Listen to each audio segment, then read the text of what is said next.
ski. Hea maspi nomi, pe mo saia lolohea, ke mo mea mai ki te pilemua. Malo.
Thank you. As the front table gets seated, I'd like to invite the whahu, Whatani Niulala, to be seated at the front. Malo.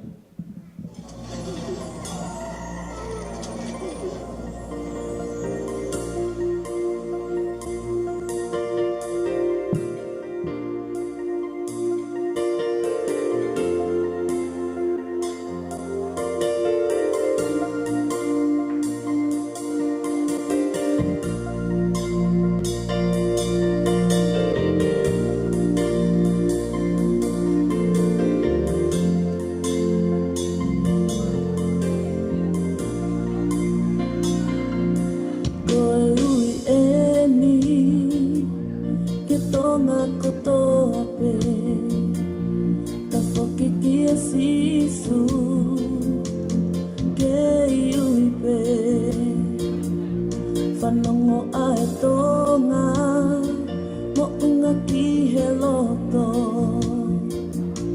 me tuku ki langi tanu mei po ono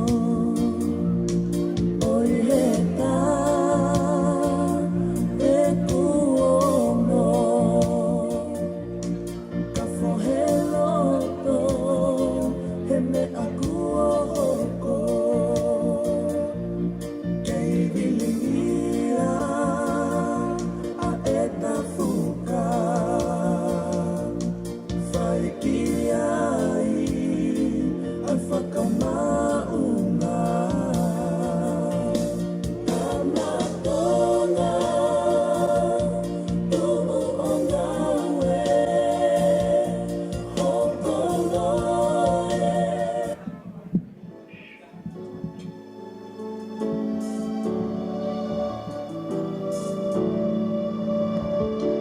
I'd now like to ask everyone to please be on their feet as we welcome the birthday girl and the event of tonight. So please, can we all be on our feet as we welcome Akosita, Fanimaileti, Vaea, together with her beautiful, hardworking parents who have put tonight together.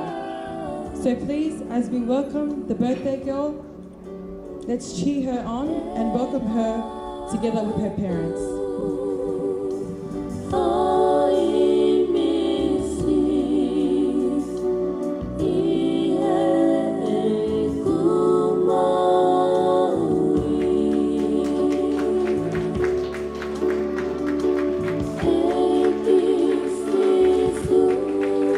Again, with her hardworking parents, Nanse and Mosese Vaea.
Malo bit. Ataki mo me ai fwa.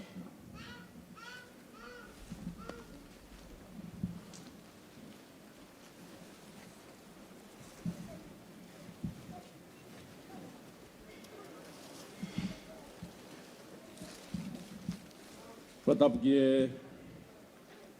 afio ai o tua i o taulo tolo tonga. Patap foki i Hawaii. Patap wargia a tau i whanua. Patap foki heni ki e tangandai ki whai whakau pure. E kai ngā lotu o Akosita Vaea. Ka maa hoke kau taula eki. Ko taulo nuku heni ke teu teu e whatongia mamawhai aho koeni. Patapuat ki kaine ko Akosita Vaea. Patapuat ki neongo mātua. Patapukehen ki kāinga kotoa pe. Kumo mea mai he aho koeni. Tau kau whakataha. E ki whatongia koeni. Ai whamiri. Kohono kātoa ngai. Ai ki aho. Akosita Vaea hokosia ano tau o fulmataha. Pamalo atu ke kāinga kotoa pe. Ho mou tuku taimi. Ka mou mea mai. E tau kau whakataha. E maalari o e aho koeni. Ke moni ukai aha lea moua. Ke o atu ke whakatataua aki. Ai ongo sia mea mai he aho koeni. Ko e uhiya pe. Ko mau ki whatongia e aho koeni.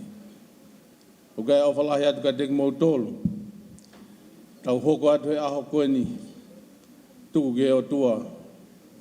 Ke hifo mai a eno lau maarie mea moene keresi. Ke ne tataki tau tolu. I ngāo e angao e aho koeni. Kore whamore more atu. Ke whai whikau pūre kau mai kau taula e ki. Mō mea mai. Ke kamata e o wau mamawha e aho koeni. Koe tāpu e kina. Koe aho e tahine birthday. Māloa pito.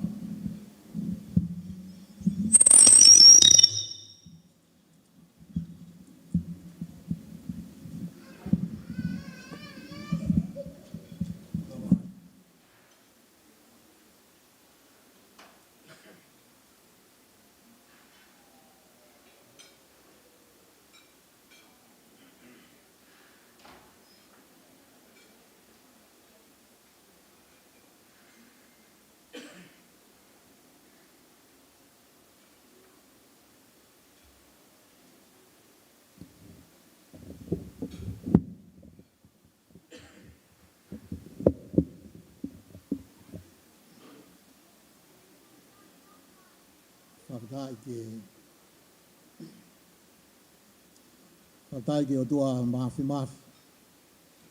Whamore atu ko lawe i pē. Ko mauloloa ho mou me a. Ka ko whaamu pē. Ke tau whakapa. Ki he o tua. I he lotu ko uhi. Ko he kātoanga. Whawhetai o e aho o tau iai. Mō mea pē lalo, tau hiwa pē, e hawesi e tolu pa me ono noa ono o himi. Koe ku ngāu e tū ki mua, ke lau ai mālo he o tua, ke tāla ene ngahi o whā kia te au he tau kotoa.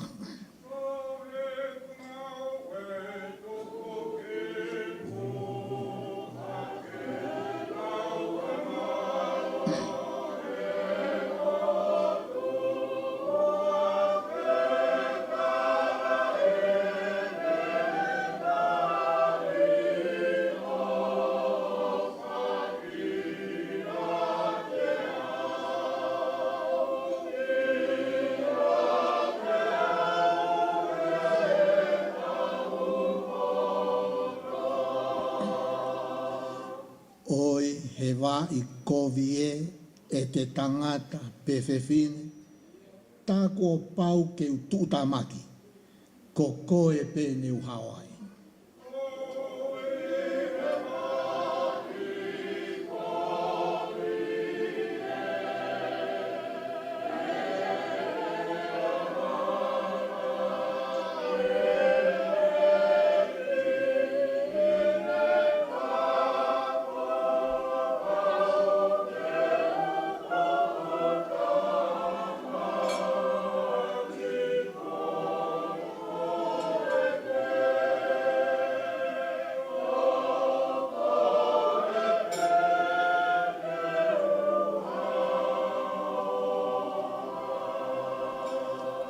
Ves whakaosi e ki te uhiwa peho o whā, he aho moe pō kotoa. O whai o whakahiki hiki, I taimi ki raniti.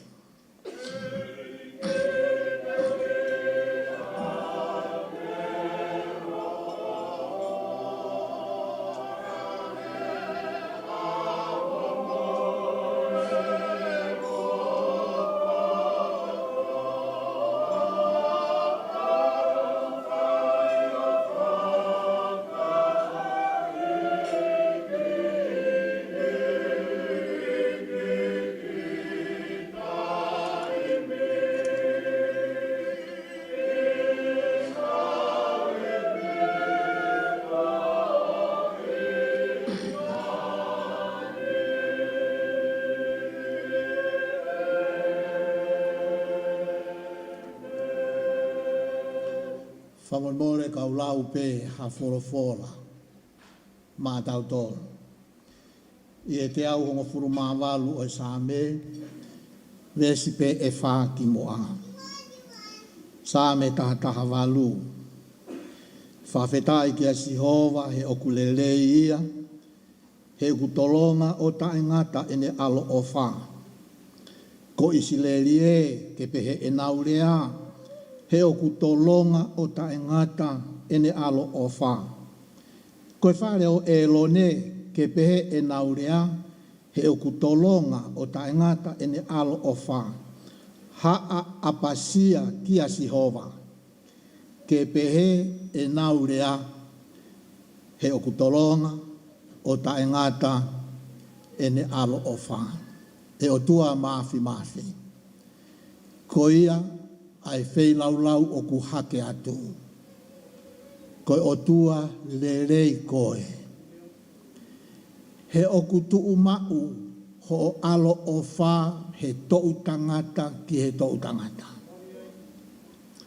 Mau whakaapa, he mau i he ao o tua lahi mo mao ni o ni ange whāo. I kai ha mea e taha, e ala fufu pia me ho fofonga. Ko e whei laulau o e whawheta e whataha mo e tangata toi Sāme, hono ta inga koa ai koto leilei ku mau mātā i. Aho ko e na ikai mahino ia pe whakamāwae mo ui pe ikai. Aho e taha nā ke whakangofuai ke hoko mai ki ho mau māmani. Kana e toko pe hala ke ilo ha mea ki ai. Whawhetai koe eiki pe na e iai. Pea koe ahoni, o ku mau fotu atu iho ao. Kehe hono founga. E o tua, mau whakatoma pe iho ao. Whakawhetai. Koe kātoanga maalari o ku mau iai, kane i kai ai awhiona. E i kai a mau tolu ia. Koe fofonga mari, i Akosita i he ahoni, i he tamai pia moe whae, pia moe whamiri. Ka pau nei i kai ai awhiona, he i kai pehe ai ahoia. Hore kai mooni a he kinangi o whai tangata toi Sāme ma mau tolu. Whakawhetai. He koe eiki lelei ai awhiona. Ke whakakolo aki ho mau loto whareni ai fia. He whai whakamo ui tuunga ape. I kai tonu ha mau whakawhea ngai a mau tolu ke mo ua mai ai. Whawhetai he koe o tua lelei koe. O tolonga o tai ngata. O alo o wha. Mau tai maari ai.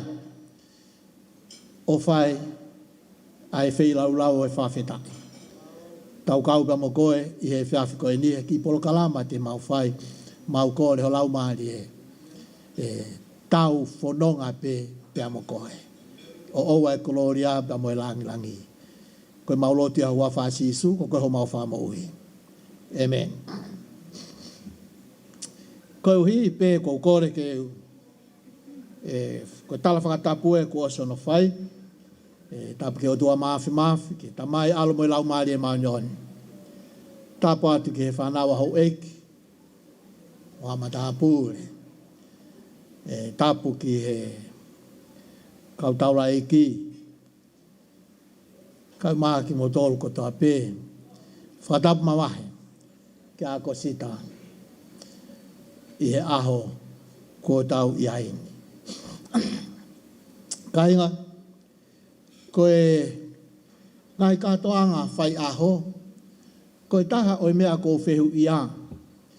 He koe tala ko oku whai e koheleti mahe fitu. Vesi urua ki une tala mai e koheleti ia. Oku ngangatuange a e hingoa lelei he lolo tākai. Pea moe aho o e pekia i he aho o e whanau i. E moutol koe mo mea i he lea whapapalangi. Ngai ke lea koe peta. Saiangi, leleange aho ia o e mate, he aho o e whanau i. He? Koe mea ia, koe whorofora en. Peka pau koe ia. Ko haka u tau whakamana tuai aho ku kovi ka tuke aho lele. Ka pau tala mai te tapu lele yang e aho e mate he aho e whanau i. Ka koe haka u tau whai ai ngai kātoanga peni o hange koe aho ni. Akosita, kau atu ha aku tari.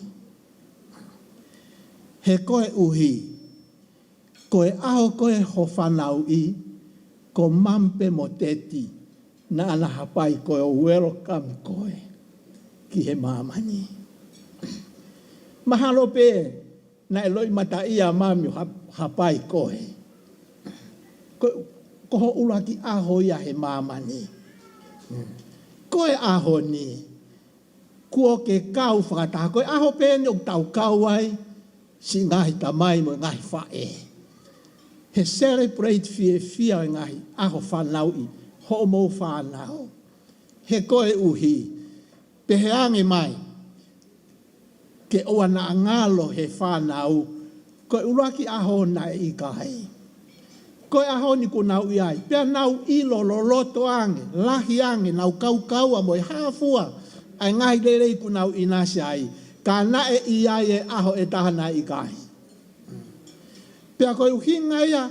O ku whai ai a ngai katoa ngā fia o e whamanatu e ngai aho. Koe uhi. Inas whakataha ai family. Mo e kotokotaha kune a usia ai aho. I he fia. Kau keilo ka Akosita. Ka mo kumutol ko toa pe whanau. Keilo ka pau te mo whehu iange kia mammo teti. Pena ia ngā whewe. Te whapapau atu, te nau tuhu ki he. Te nau tuhu ki he, te nau tala atu, kane i kai he. Kana i kai alangi. Kana i kai o tua mafi. Pea koe tahai ai whakawhiewhi ai aho. Akosita. Whawheta, koe omi ki tau tolu, ki tau uraki o mai, o whai e tau whakahiki mo e tau whakalangi ai o tua. He koho au sia e tau o fulu mātaha. Mahalo pena iai ho tau tangata. Aho tatau, mahina tatau, tau tatau. Na mo hoko whakataha mai ki mamani, ka koe ahonia ko ikai. Toka ange ha family Akosita, na e aho ia ko ia, na e kai ke whakamawai mo ui e tamā pia mo i whae. Na e mo ui pē taha, kai si more mo ui ai taha. Pē more louha. Koe aho ni ko ke whewhine, ko ke ausia ho ta ua taha.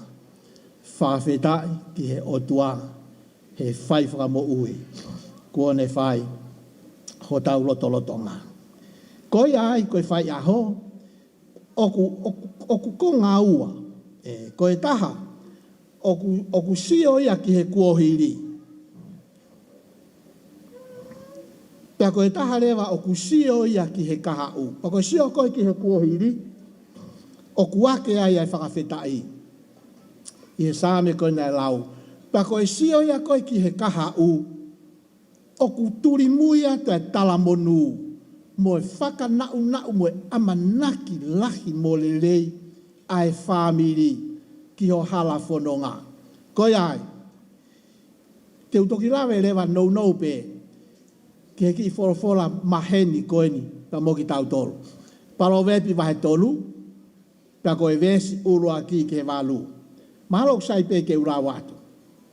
Wai e mea lalahi e wha. Akosita. Te ura watu. Ka ke whakatoka ngā i a mea koe ni e wha. Urua ki. Koe vesi urua ki pe a moe ua. O ku tala noa ia ki ho toko ni. Tala mai e tongata tohi sa me.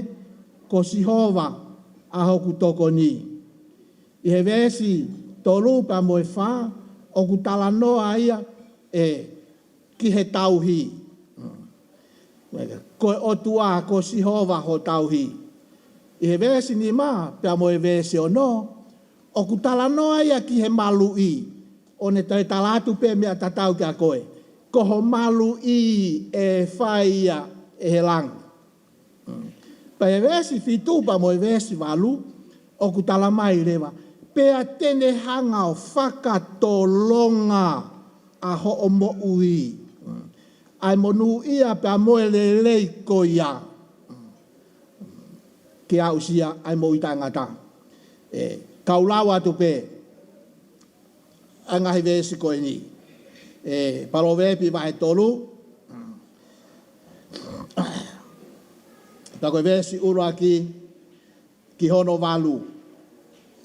Ai aku pe ono whakalea. Tama, isa, whamore more.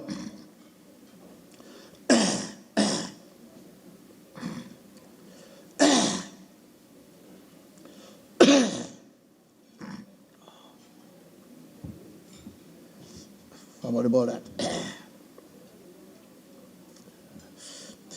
Pesura ki ke walu. Tama oa e ngalo e kuakonaki, kai tauhi e holoto e kungahi tuutuuni. Isa.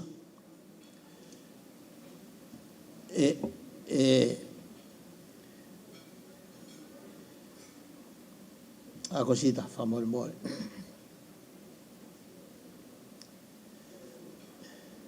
Kadaki mai whaiwhekao. Whamore more mai o lau ai wholofora.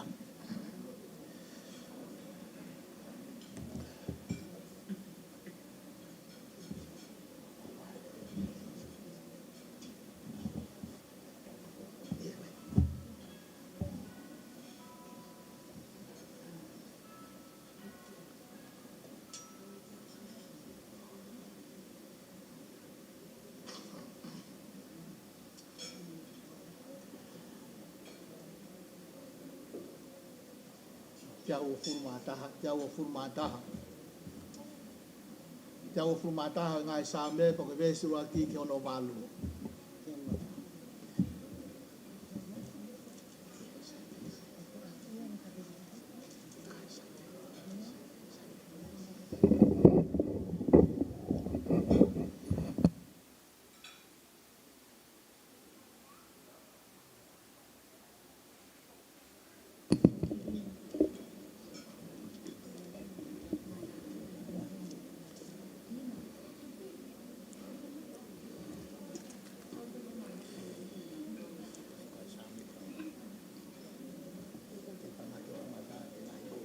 Ia. Same te au o fumataha, te ulau atu pa me vesi uaki ki ono walu. Ai au pehe ono wharea. Ko hiwa eni o ngahi aluhake, vesi uaki. Te utanga ki hoku mata ki ngahi mounga, e hau mei wheo tokoni. Ko hoku tokoni o mea sihova, ai anene ngahi ailangi moi mamani. Seuke, e ikai tene tuku hova e ke ngaue, ko ia o ku tauhi ko e ikai tene mohe. Wakai ko e tauhi o isleri o ku ikai ke ture, pe tokoto ke mohe. Ko si hova pe ho tauhi o ou, ko si hova e me i hoto o mata u, ko whakamalu malu. E i kaita i koe e la a aho, pe koe mahina i he pō, e tauhi koe e si hova, me i he kovi furipe. Io, tene tauhi ho lau maari e tauhi ho o where mo whafo e si hova, me i he taimini o lau i kuonga. Amen.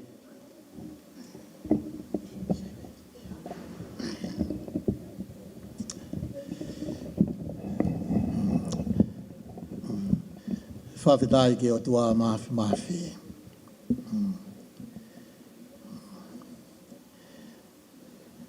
Ko e sāme te au furumanta kainga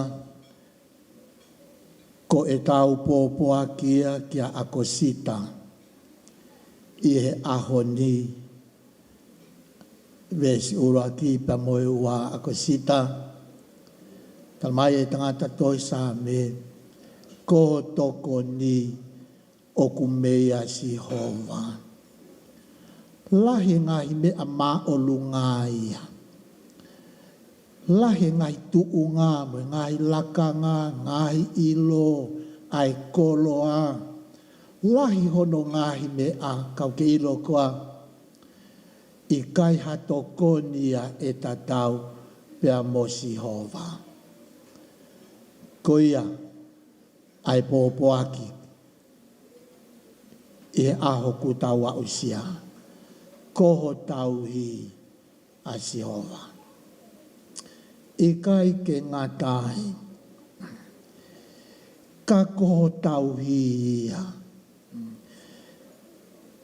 Neongo ku ke nofo pe i api o Moses. Lanse.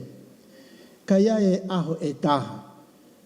Te ke alu koe ki hawheitu. Te ke whakauri. Te ke alu o ngā ue. Ko hai o kumofono ngā ke ne whai ho tauhi. Talamai e tangata toi sāme. I kai hato e taha ia e tatau. Mo e tauhi. E whai e he otua Akosita kia te koe. Talamai e tangata toi sāme. Hei kai tā i koe e la a aho pe koe mahina i he pō. O kui ai haa, o kui ai nā nunga o e aho pia mo e pō. O kui ai whainga lau maarie, o ku o ne lama ha whainga maarie, he aho pe koe pō. Ke whai e ne mau o hange kurea kia ia seo ne vai hongo furu. Kai haa, ka mate, mo mau, kau ke ilo koa. Akosita e malu i koe e he otua i he funga ho o falala moho o tui ki a te ia. Pe tala mai lewa e veswi tupa mo e walu e tauhi e sihova ho o fere mo fafo. Ka toa ho o ngahi me a. Whanga Akosita o whanga mo oni. Ai ngahi tamai mo ngahi whae ko toa pēia i loto whareni. Ai tauhi fungani ko whai e he otua. Maa anau tolu. Mo e nau ngahi where mo whafo. Pe koe hape. Oku nau whaka e meni atu. I kai. Hato e taha ia ke ne hanga o tauhi o whakatolonga pau tala mai me he kai mini ke tai ngata. Koe makehe angai o e otua. O kui kai ke whakangata ia o hange koe mea o whai i taini. Wea aho e whanau ia, aho e mateai. Koe otua ia. E iai ai peia. Ha potu pe, ha mea pe, ha taimi pe. Koho toko ni, Ko ho tauhi, ko ho malu I, tēnei whai, mei he taimini, o alu ke au ke laui kuonga. Pea ku inga ia Akosita, a usia ai tala ofa o mo ui tae ngata. I kai lava ia e hato e mea. Kau whafofo ngātu, ho sia sio hange koe whakalea nai whai ane nai. Akosita, o ki kai lava e ho sia si o uia. O tauhi I koe ke au ke mo ui tae ngata. I kai. Ko sia si ko ne mea peu talatu, Akosita o kia ia o tua, o kia ia whakamo ui ko kalaisi. Ko ia tēne whai o ave koe ke mo ui tae ngata. O kui kai, ko o kau whai whekau, o kui kai koe mo tu atu ani. Koe mau iai te ke whakamanatu atu ho tokoni, ho tauhi, ho malu I, ae ku ne whakatolonga, koe ke au sia, ai mo ui tae ngata. Koe mau tala monuia, kou kore ke whai whekau, whamore more, lau whaka osi pēr vēs koe ni, ka take ka whai whekau mo mea mai ki lalo, ke tau tāpua ki a Akosita. Teu talo nome, tolungo furu mātaha, ka koe valo e vēsi.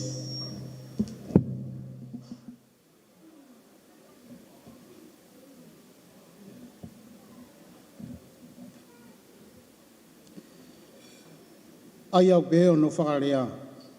Pea ko si hova, ko ia o ku haere mu ia te koe. Tene ia te koe e ia, e ikai tene whaka tuku hau sia I koe. O maa haaneri aki. Ouai mana wahe, pea ouai loto sii. Amen. Malo, whakaosa ki pēa e vēsi ko ia. Ko Sihova, o ku mua ia te koe. Tēne ia te koe. Kiro ka Akosita. Hei kai te ke ongo iri e kina I hataimi. Ko to ngahi kau ngā mea I heni, ia e aho te nauri aki kita. Oi, whawhetai. Kuiai hakau mea whawhare.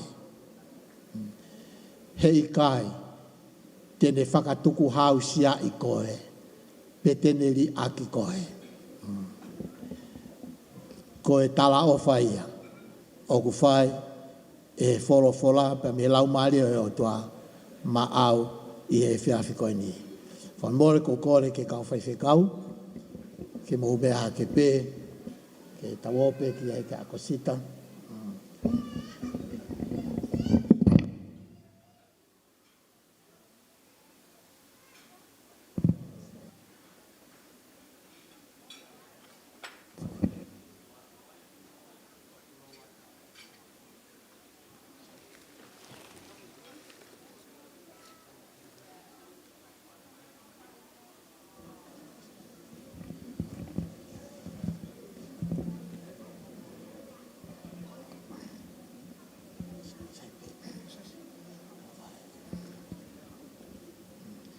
Mai pe o I whakiniwa mai kia Akosita e. Hono mai. Ke tau lotu. Hangai fofonga mai. E tamai mafi. Mautu upe. Ke whaka uho o wha. Moho o tāpua ki ke Akosita. Koe hala o kupuri. I kai te mau iloha mea.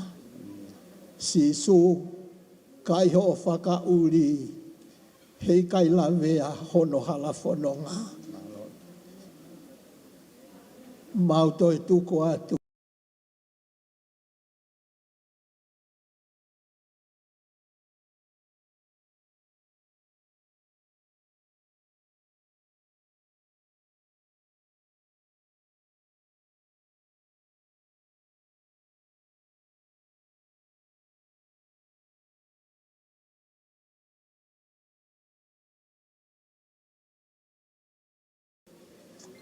Ka koe a pongi, I kai ha mau mawhai ki ai.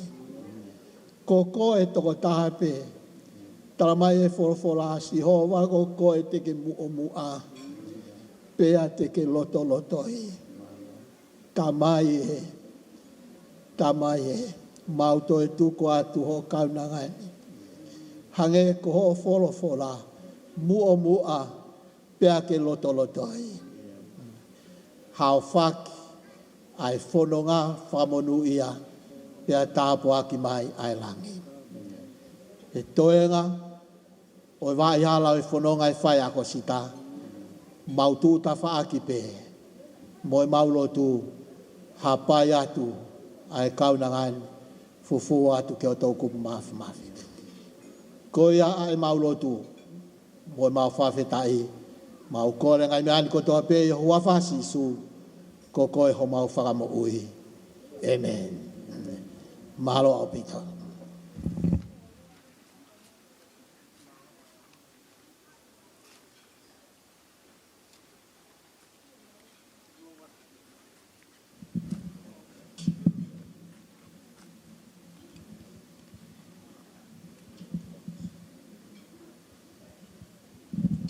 Whakamalo eni ki a whaiwhekau me tui sela whangaloka.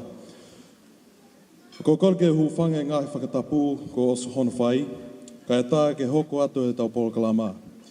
As we continue on with our night as well as our program, I'd like to announce and introduce myself. I'm Samuela Pinomi and my sister Ahavakaya, and it's nothing short of an absolute honour and a privilege to have been given the opportunity tonight to be your MCs. So, as we go on, there's a couple of house rules that I'd like to address. The first one is there is no smoking within the vicinity.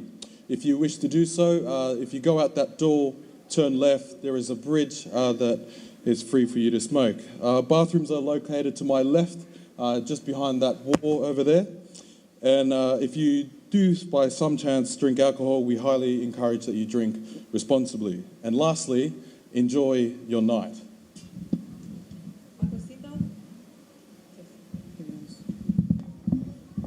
Akosita, we pray you enjoy tonight, as it is all about you. And just as it is much your day, it is also your parents' day. So thank you for being such a Proverbs 3:15 woman, a precious jewel who has stayed obedient and faithful to God, her parents, as well as her church. Kole atweni, kia whaiwhekau, vai whanua aptanga vea, ke lava mai o tapaki e tau mea tokoni. Malo.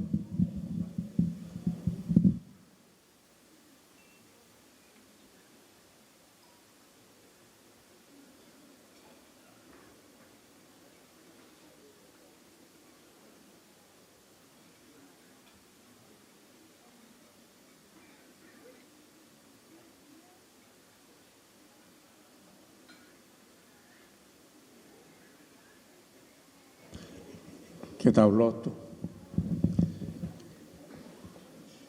E si hova.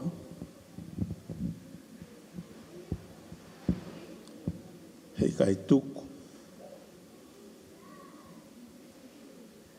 E maui. E mau tau tapa. E mau kore. Pea moe mau whawheta ki o huawha. E hange ko mau wholofola, pia mo mau tala. E koe o tua le lei ai a Fiona. O kutolonga o tae ngata. Ho whai ofa ki e whahinga o tangata. Pia lave monuai. A Akosita e ahoko eni. Ko koe ho mau tauhi. Ko koe ho mau malu i. Ko koe ai pē ho mau tokoni. O kuke puke ki mau tolu he ahoni. Pake tala ofa mau tolu. Ai mo uita ngata. Mau whawheta i atu. He tokonaki. Mea kai le lei pia mau lau maari e. Whakakoloa ke kaunanga o kumagatu unga e mau heni. Ke maalari fia mo whakawhetai ki he awhiona. He tauhi fungani ko ke whai maana o ne au sia ai aho whakakoloani. Mauhanga atu kia te koe, ko uhi koe konga hono ua. O e kātoanga a koe ni, koe hoko atu ke he mau mea tokoni. Eki, kai tuku ai pē kia te mau tolu, ke whakamanatu. O kuia he aho, o kuia e tala ofa, o kuia e whei tuu. E ia i e kātoanga ai a whiona. Pea moki nao tolu o hange ko e tala o e hako ni. Te nau tui pigi tai ki o hua wha. Eki e tu ke hoko ai whakamatawela kua whai mo sese ka umana se pea mo e whamili i loa hau eiki pe he ke whai whikau taki o whianga mui whoi a kalaisi. Pea mau inasi ai pea mau tolu a haa mea vare. Eki whaka ata ke mau mau. Mau inasi pea whaivia ko mau sino. Hoko atu ai mo ui o mau whai. O hange ko mau wako naki ku whai a koe ni. Ke ko pano pea whakata pui ki mau tolu. Ke mau mo ui pea mai a whiona. Ke lang ia ka kata ho hua wha. Ha mea pe te mau whai. Eiki koe mau lotu ia. Tuku ke ata. Teke e o tua pea ka puse lau maari e whakawhere o e whiri. Tuke ata e mau fia. He mau mea tokoni. He whioki. Koe habea polkalama a koe ni. Eiki whamalumalu ho lau maari. Pake tuku ke ta ata. A mau mea tokoni. Ka o maa whioki. O e aho koe ni. Eiki koe mau lotu ia pa mo e huu. I hoa whasisu ko koe ho mau whamo ui. Emeni. Malo. Malo, whai whikau aptanga. Ladies and gentlemen, it's time to eat. The food is blessed. Please enjoy whilst the DJ plays some tunes. Malo.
Fala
Friendly island,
moi matangi e ama amo manifi moko moko ne lave mai fie lau heko e ne kai ai toa whanga i he si ane o mohono au hani e nā tula moe haviri kei tupe ai laini pia ue no ai matatahi ka kei kumana tu ki Honolulu ki Waikiki ono pea wala mutu o ne talanoa ki toa i ka kela koe pala suiti koe tau kei ori fuka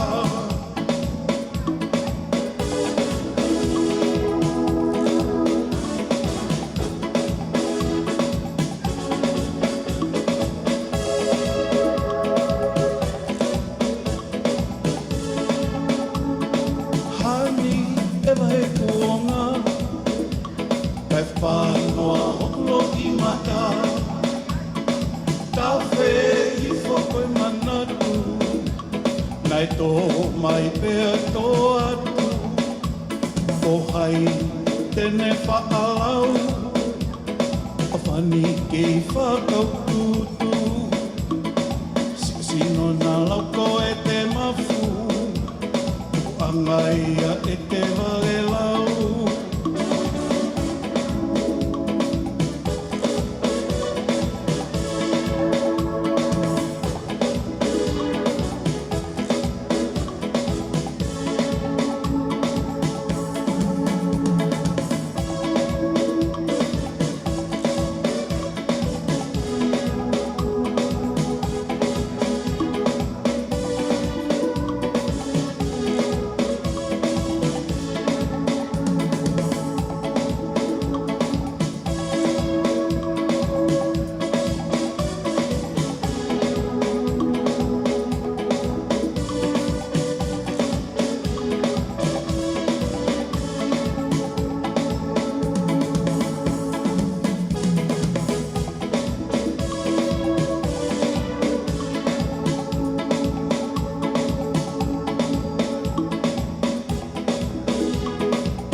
Inga tamai ki me he ano.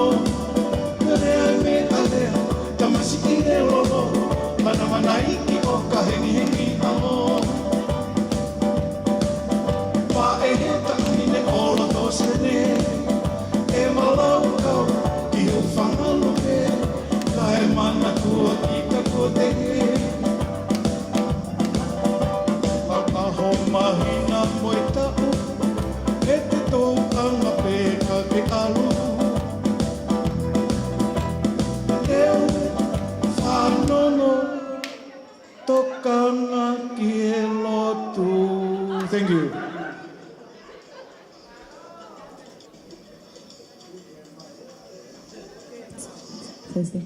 Thank you, DJ. Te tahoko atu e ni ki he o wao o whuaki e ki. Malo.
Whawhetaki o tō mawhi i he ao whakakoloa ko tau inasi ai i a hone. Whake tau whasisi ai o whae o tua ko ne whai ka mai tauhi whai ki he kaunanga koene tau ene o fulmata.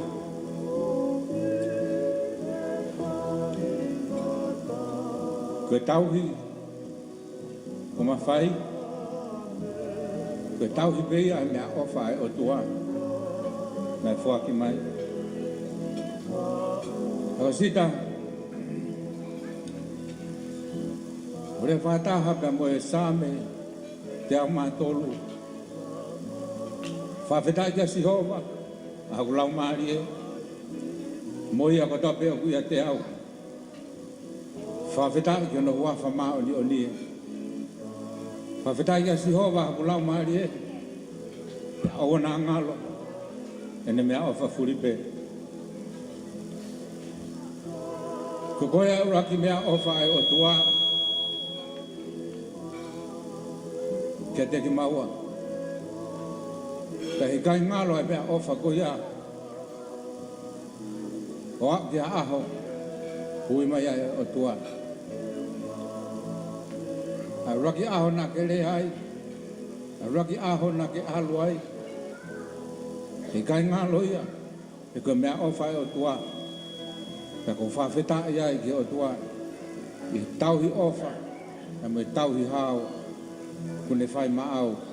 Ki au mai ki ahoni. Ko whake atu ai ki koe ni kia te koe. I ahoni. Ko ki e ni ki he taua tai na kakato. Ki ho whanonga u whai. Ko e whiri ki he toenga ho whanonga kia te koe ia. Kai ke he koe o tua. Ko ia a toko taha. Nā ne whakahoko ho whanonga kia au mai ki ahoni. Koe ni ai ki whawhawhonga i atu. Ai honga ia. Ka me talango fua. Whawhong mai he e ki. Hange koe ia koe lawa e wheso. O kia ia e pāre ia e talango fua. Ki e urak whekau o me atua. Koe nai ki whuake atia maau. Taua taina e ahoni. E whoki, ki e ki mahu inga koe ni, ko whaka tia maau. Koe ki koe, o ku whakatangata pēr matapāte ne whakahawa ke te koe. Ka koe ngahi matapā ia, te ne taki koe ke ngahi hala. O ki kai maua ia nonga pe mo whia maari. Ka koe ki koe Akosita ko whaka te koe. Whataha, ka mohoma loto, ka pehe ke tau i o whaatua. Tene whakawa i ngahi matapā ko toa pehe o kumapuni. Ka tene tāpuni i ngahi matapā o kai totonu ka ke whowai. Ko rea whataha pa mo e sāme, te au tahiwa pa mo e vesi, te au manima. Ko e māma ia ki hoala pa mo e tuhulu ki hoalaka. I he toenga ho whanonga.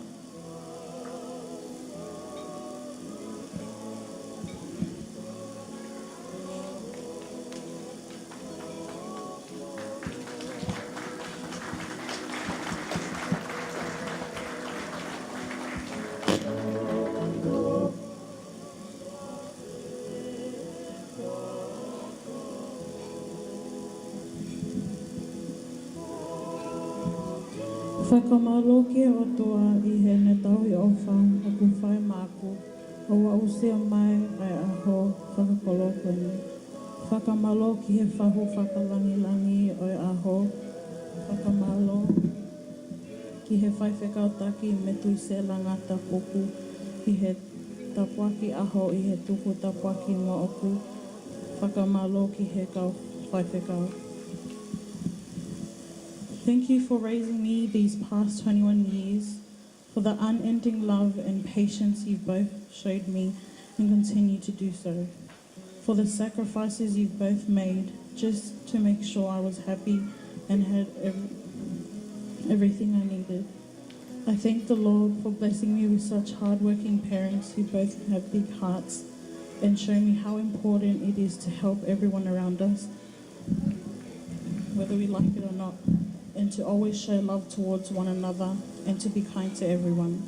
Like it says in Proverbs chapter 4 verse 23, above all else, guard your heart because everything you do flows from it.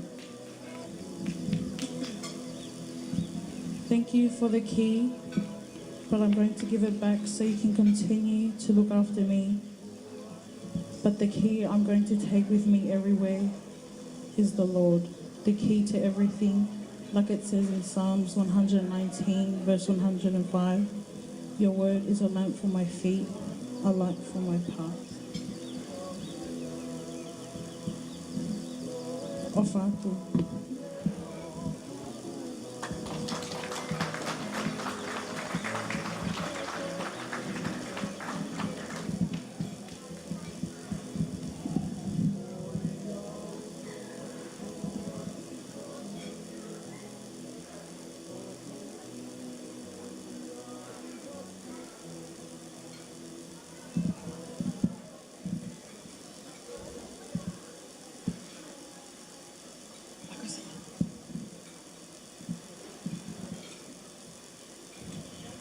For our non-Tongan speakers, the giving of the key is a significant part of our culture, as it shows one's commitment and obedience not only to their parents but also to God. It's one of the most important part of today's ceremony, the gifting of freedom from the parents as one has reached the milestone of 21 years, again as an obedient individual. As we move on, we will begin the ceremony of the cake.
As we continue on to the cake ceremony, I'd like for everyone to join in and join me in singing happy birthday to Akosita.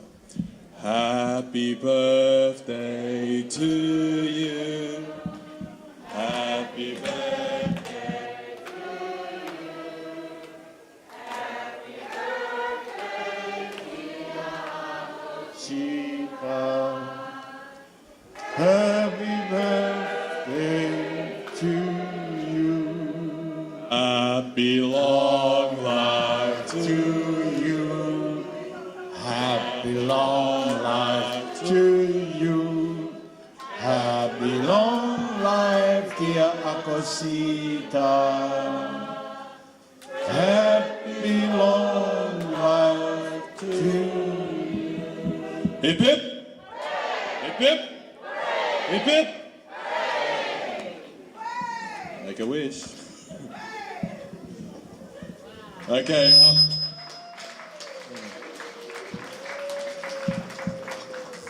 And now we're going to take this time as Akosita takes her first cut of the cake.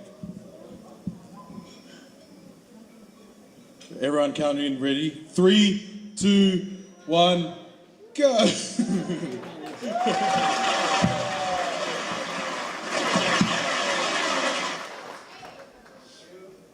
And so now as the DJ is going to play some tunes for us, I invite the close family and friends of Akosita to come up to the cakes and take some photos. Malo.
Vaea, Akosita, que mo teu mai. Malo.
Yep.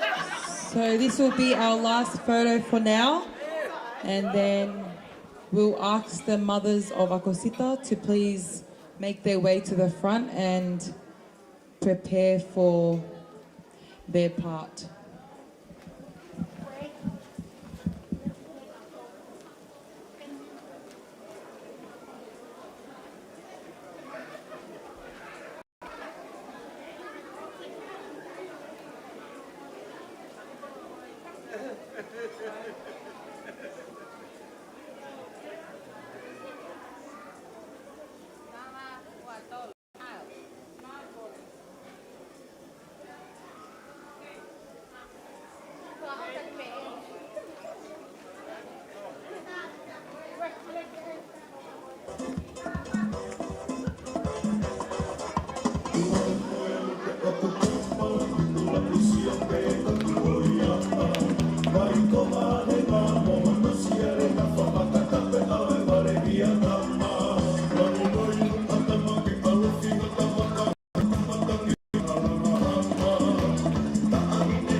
Last photo for now.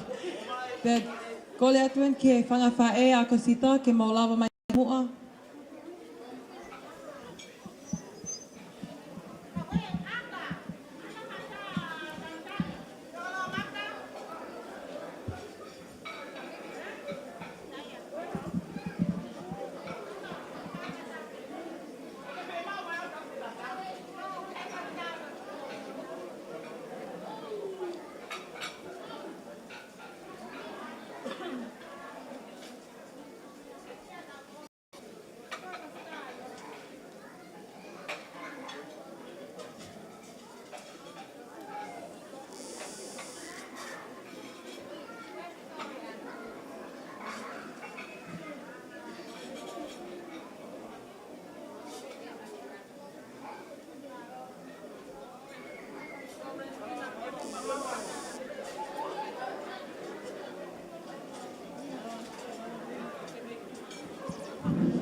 Tapu pa moe, tolo i pungani o ngai ka kala fua pe. Ka koe ala mai te o lo tatatau, koe tamai, moe alo, moe lau maari e maa nioni. Tapu, ke aru ka alala, tui apitu, tui alamaka, tui ubea, kiwi ngafi e hau. O whātapo atu. Tō tai mātou. Vaea tui taonga.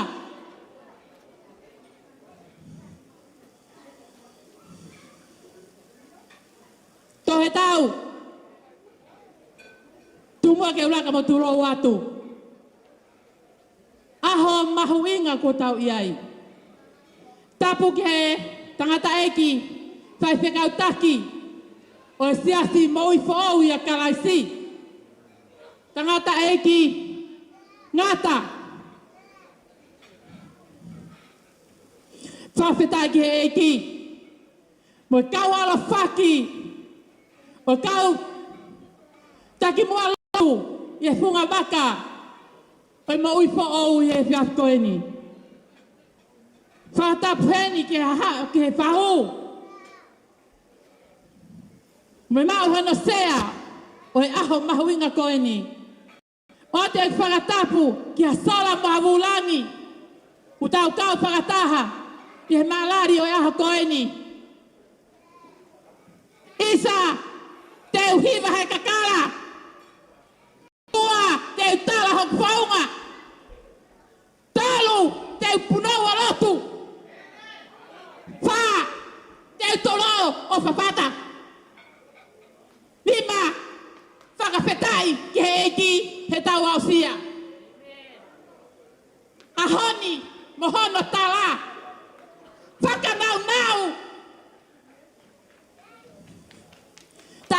Akosita.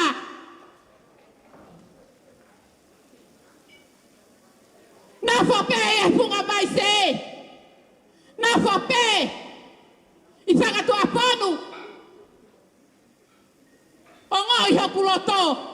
E ku pia he kwau ke a koeni. Koe tauhi a tātā pea e ki. Whawhetai. Pea tai whawhetai o ki kawarangi. I he ua puru mā taha tau. Kua ne au sia. Tuku keu lawe ke hoku patongia. Koe keke a Akosita. I he aho koe ni. Ko hono tautu anga. Palau anoa e ua. Awhi aki. Ai puru atutua. Tau anoa.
Kohonon ketuanga o te pile fala aufi.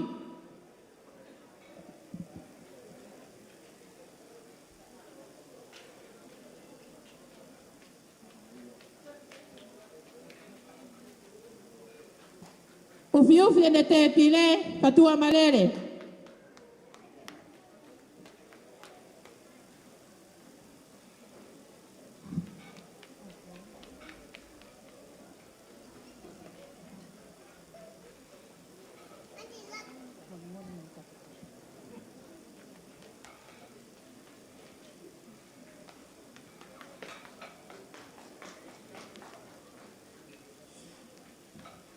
O kuiai, mono pa mono kato teu.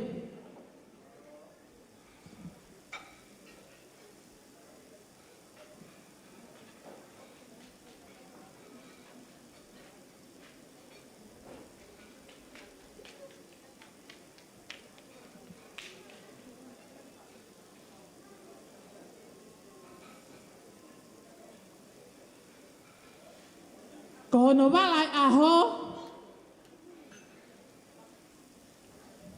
pulu atutua koe pātu walu. Kia ke aki, kia tonga patu whā. Hiki aki, ene ke koe tapu, aki ahono walai aho, kia tonga patu whā.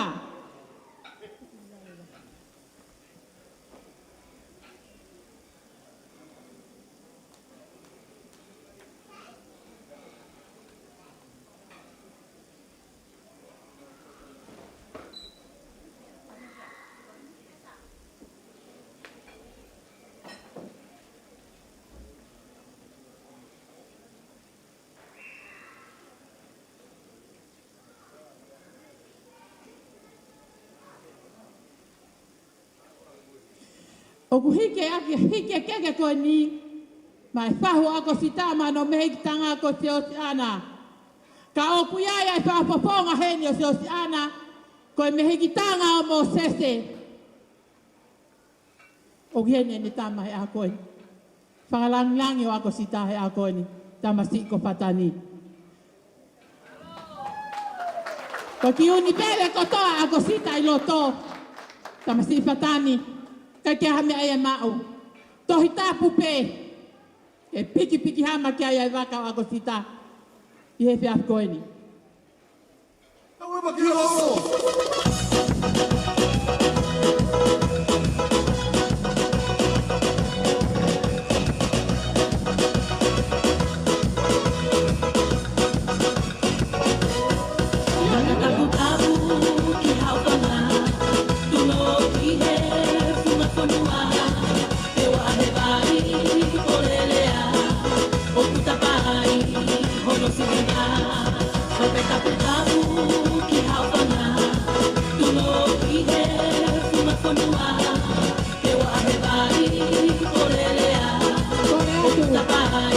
Koloa koe ni he pangai whamare mole, kai te whamapop mai ki tua, kai hoka te whatongia.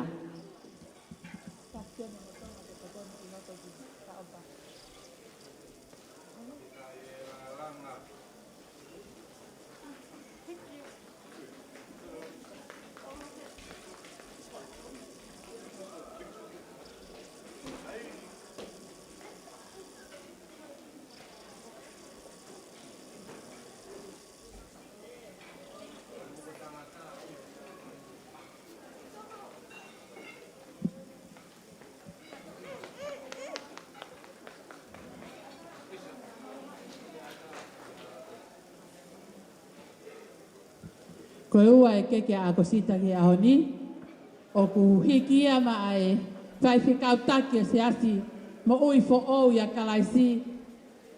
I he whiap koe ni koe na ne lotu i e aho Akosita.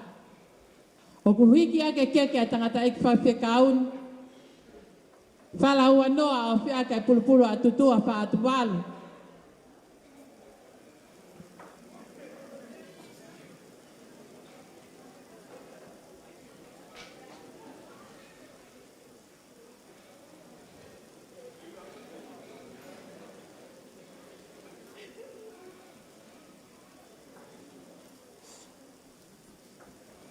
Piai mono, pia mono kato teu. O ku hiki a kia wala whanonga o Akosita i e pia pini. Tangata eki, mea pia Akosita o ku mau koe tohi tapu pe. E whai a kia i hoko whawhanga e whakalau maari e kaunanga koe ni.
Koe keke ia e whai whikau whakawai whanua a pitanga. Hiki aki au ku hiki aki ai ki e tonga. Ano kato te mo mono mono, mon whala auwhi.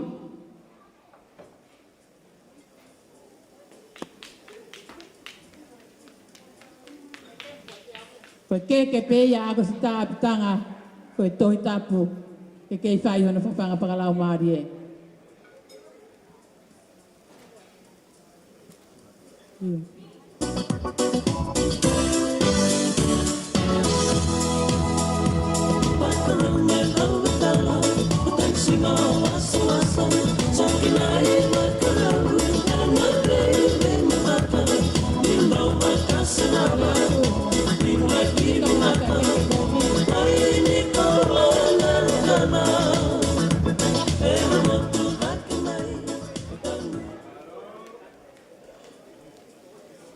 Koe keke o koko, koe ki tohi tapu pe koe whakalangi ki he whai whekau ki riwhi. Whai whekau e potinga aue. Higa ke koe nia ki e tonga o ke hono kato teu, mono whala auwhi.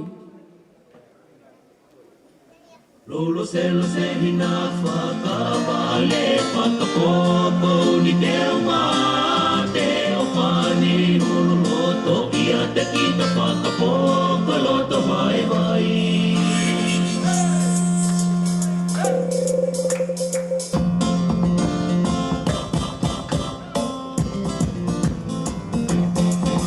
Lolo se hina whakawale whakapopo ni te o mā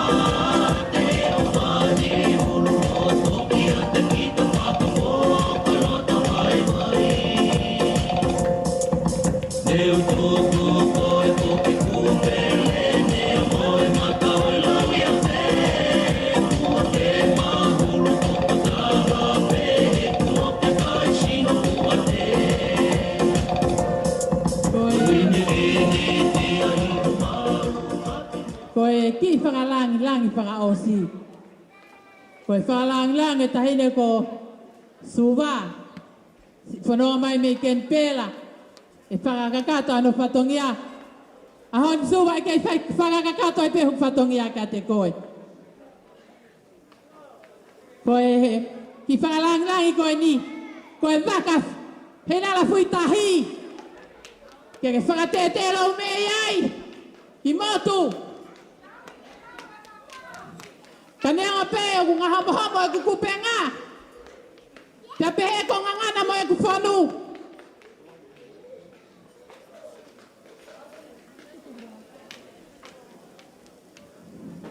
Pawa wa pe ko fanga se ka kai tua.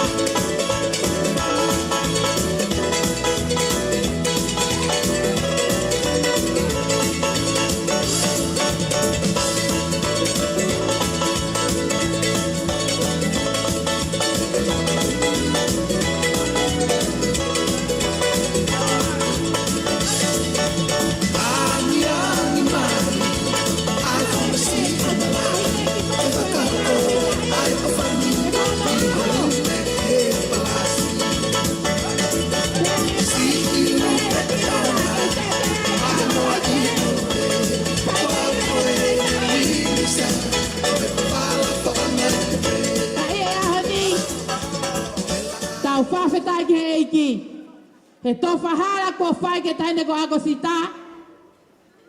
Tau au sia mai ki ha koini. Akosita. Koe ngata ngai pangapa e. Ka pau o pai vai o kama. Pambon yang e au. Ki hataha pe i e whareni. Akosita. Koe lo tūpe. Ne o atu ki a te koe he whai whekau he aha koe ni. Pea tuku peke kei taki mua pe. Ai ako naki ku atu ki a te koe. Ka kua utano no mo whatongia, Akosita. Tuku ki a ofa. Ke ne whakakakato au whatongia. I he whai koe ni kau tatau atu.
Don't mess to my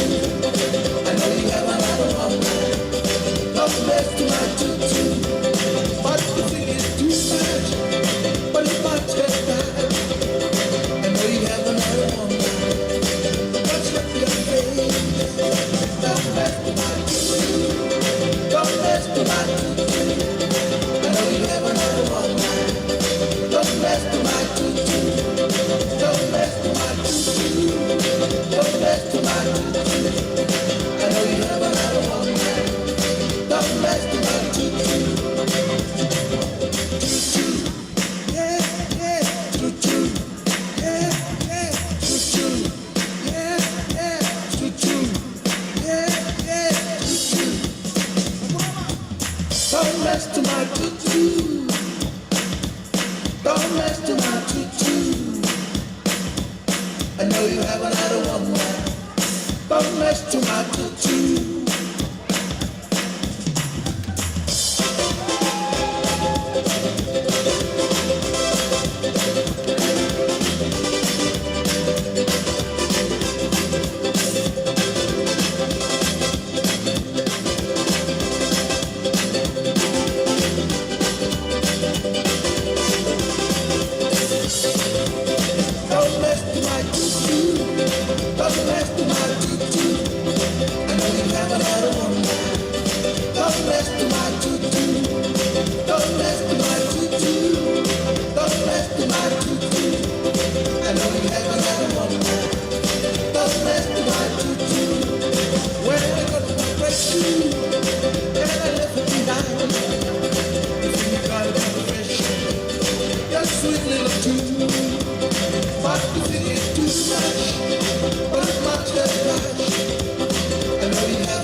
Whakamalo ni ki ngahi Vaea Akosita.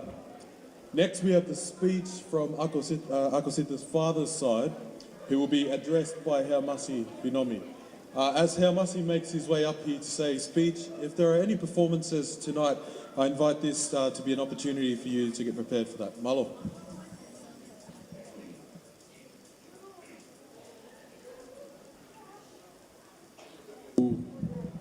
Ufangat be mua ngai whakatap ko tō pē ko oso no au whakiat me muan e me he kamataanga o wau mamafa o e whiawhini e kau taula e ki ono tuku e tāpuaki e kau nanga Akosita Vaea e whiawhikoeni e whae rea u ke whakahoko atu o kuhingoa ko whaifkau hea masi pinomi o kuhingoa. Pe koe ku tamai mea mei hawhewa, whakakai, wanuku, longo apu, rei mātua.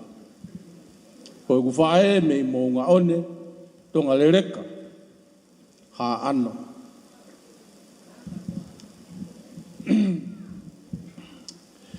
Ka uhinga e kutu he aho koe ni, ke whai ai rea koe ni, whafofonga e whaamiri tamai a Akosita Vaea. Ke tangata eki koe a Akosita, ko Mosese Vaea. Koe mokopuna ia o Onesi Vaea. Ko au koe mokopuna au o Sione Mataere. O gulahia Sione Mataere ia Onesi Vaea. Koe whakaiku konu na unga aue aki, ai Vaea, ko mau whakaiku to tonu ia e whaamiri koe ni. Ka koe uhi, na e pusi aki e mau kui ki whakakai, pia koe uhi ngai e mau whakaiku kehe koe ni. O mua tuku e whakawhetai ki he tui o e langi. Ko hia koe ne alo o whalahi ko whai ma tau tolu. Pea tau au sia e whiawhi koe ni pea mohono koloa. Kai tau te whito ki e tāhine ko Akosita. Aine au sia ahono tau o fulmata hae aho koe ni. O kou whie whai whakamālo lahi. Ke whai whikau pure o e siasi mo ui a kalaisi. Ka e umaa e ne kau whai whikau. Koe koloa ia ai whaamiri koe ni. Whika uluaki i he mea kotoa pē ka koe kakai ai eiki. Whakawheta e ngā ue whakaofa o e whiawhini. Whakawhetai na yangi maari e pia matawhia e tonga hono whinanga loa. Ka e awhi mai hano lau maari e o ne kau he ngā ue o e whiawhi koe ni. Pia whakamalo atu me loto o kuhonga ia. Tokua na iai hapea whae. Na e whaere i ai ne tama. Pea iai e aho taha pea ne alu kai tuku ai ne tama. O whai aho no whatongia. Koe kumi mai ha mea kai ke whawhanga ki ai ne tama. Pea iai e aho taha ko whoki mai ai whae koe ni ia. O kui kai iloa ai ne tama he potu nana nofu ai. Na lere holo ai whae koe ni o kumi na i kai ke ne ilo pe ko whewhe tu na i ai ne tama. Ne whoki mai ai whae koe ni o ne tautuhi poki lalo. Pa ne hanga rewa ri hake ahono pesi matau o hiri e ahono whatawhata. Panehanga o tautou laine i ake hono pesi. Kai ouarewa pe kua tawhi mai ai toto me i hono whatawhata. Pea kupehe to kua koe na tula o e pea o kupeheni. I hene hoko ai taimi koe ni. Pea koe whaunga a pāweta haia ke ne kumia kia e ne tamaa. Koe toto ku tawhi pia me e whatawhata o e pea whae. O ku malawa pe ke nāmu e huwhanga e whakatapu. E hene tama hapotu pe o ku iai. Hono mālohi ai toto me e whatawhata o e pea whae. Pia kamata rewa e mālanga ki o runga e pea whae o alo whae e kumi. Pia koe ne kumi mo ui pe he taimita tau. Pia koe ui ai pea whae ai ne tama o whai aki pe ai ne tangi mo e ne lere o kumi. E taimi te tau e ne lere kua whakatoa e ilo i loto e he pea ai ne tama. O ku ne lere mai mo ia he taimi ko ia o whakawhetau loa ki he pea whai.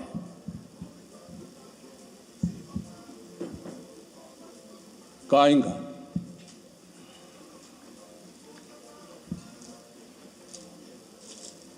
Ko kalaisi nā ne kumi a mamani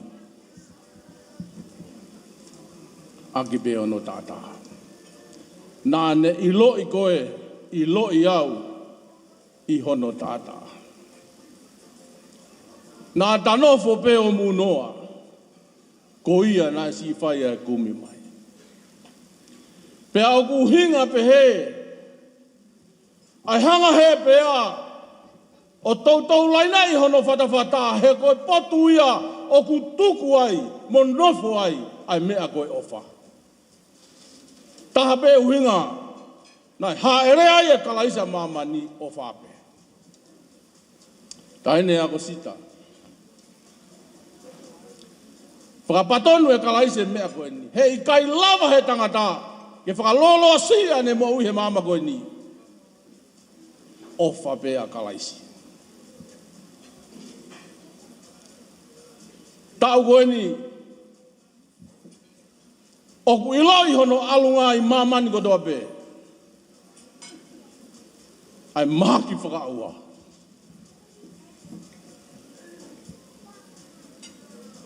Iai ai tō lahi, lau miliona ka kai ko more mo ui.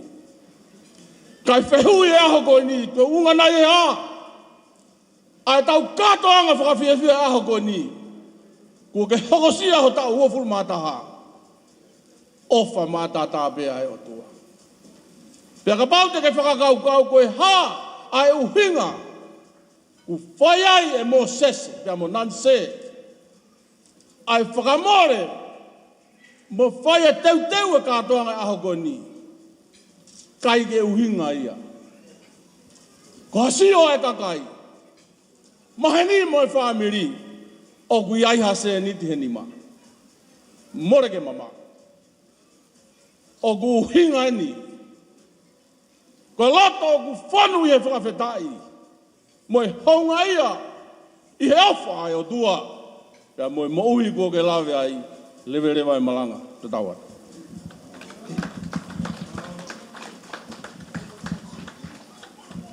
Malo Heama Spinomi.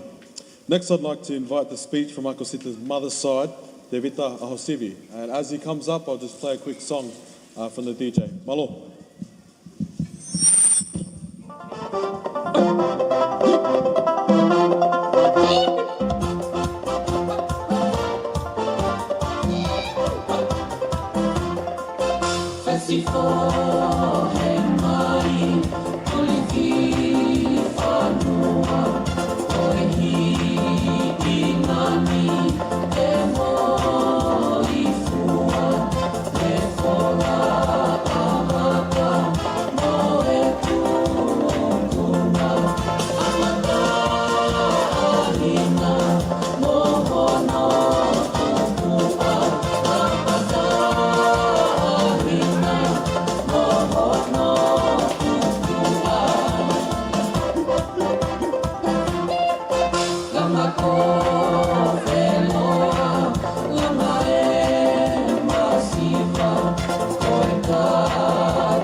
Kataki ko finau o tu taha.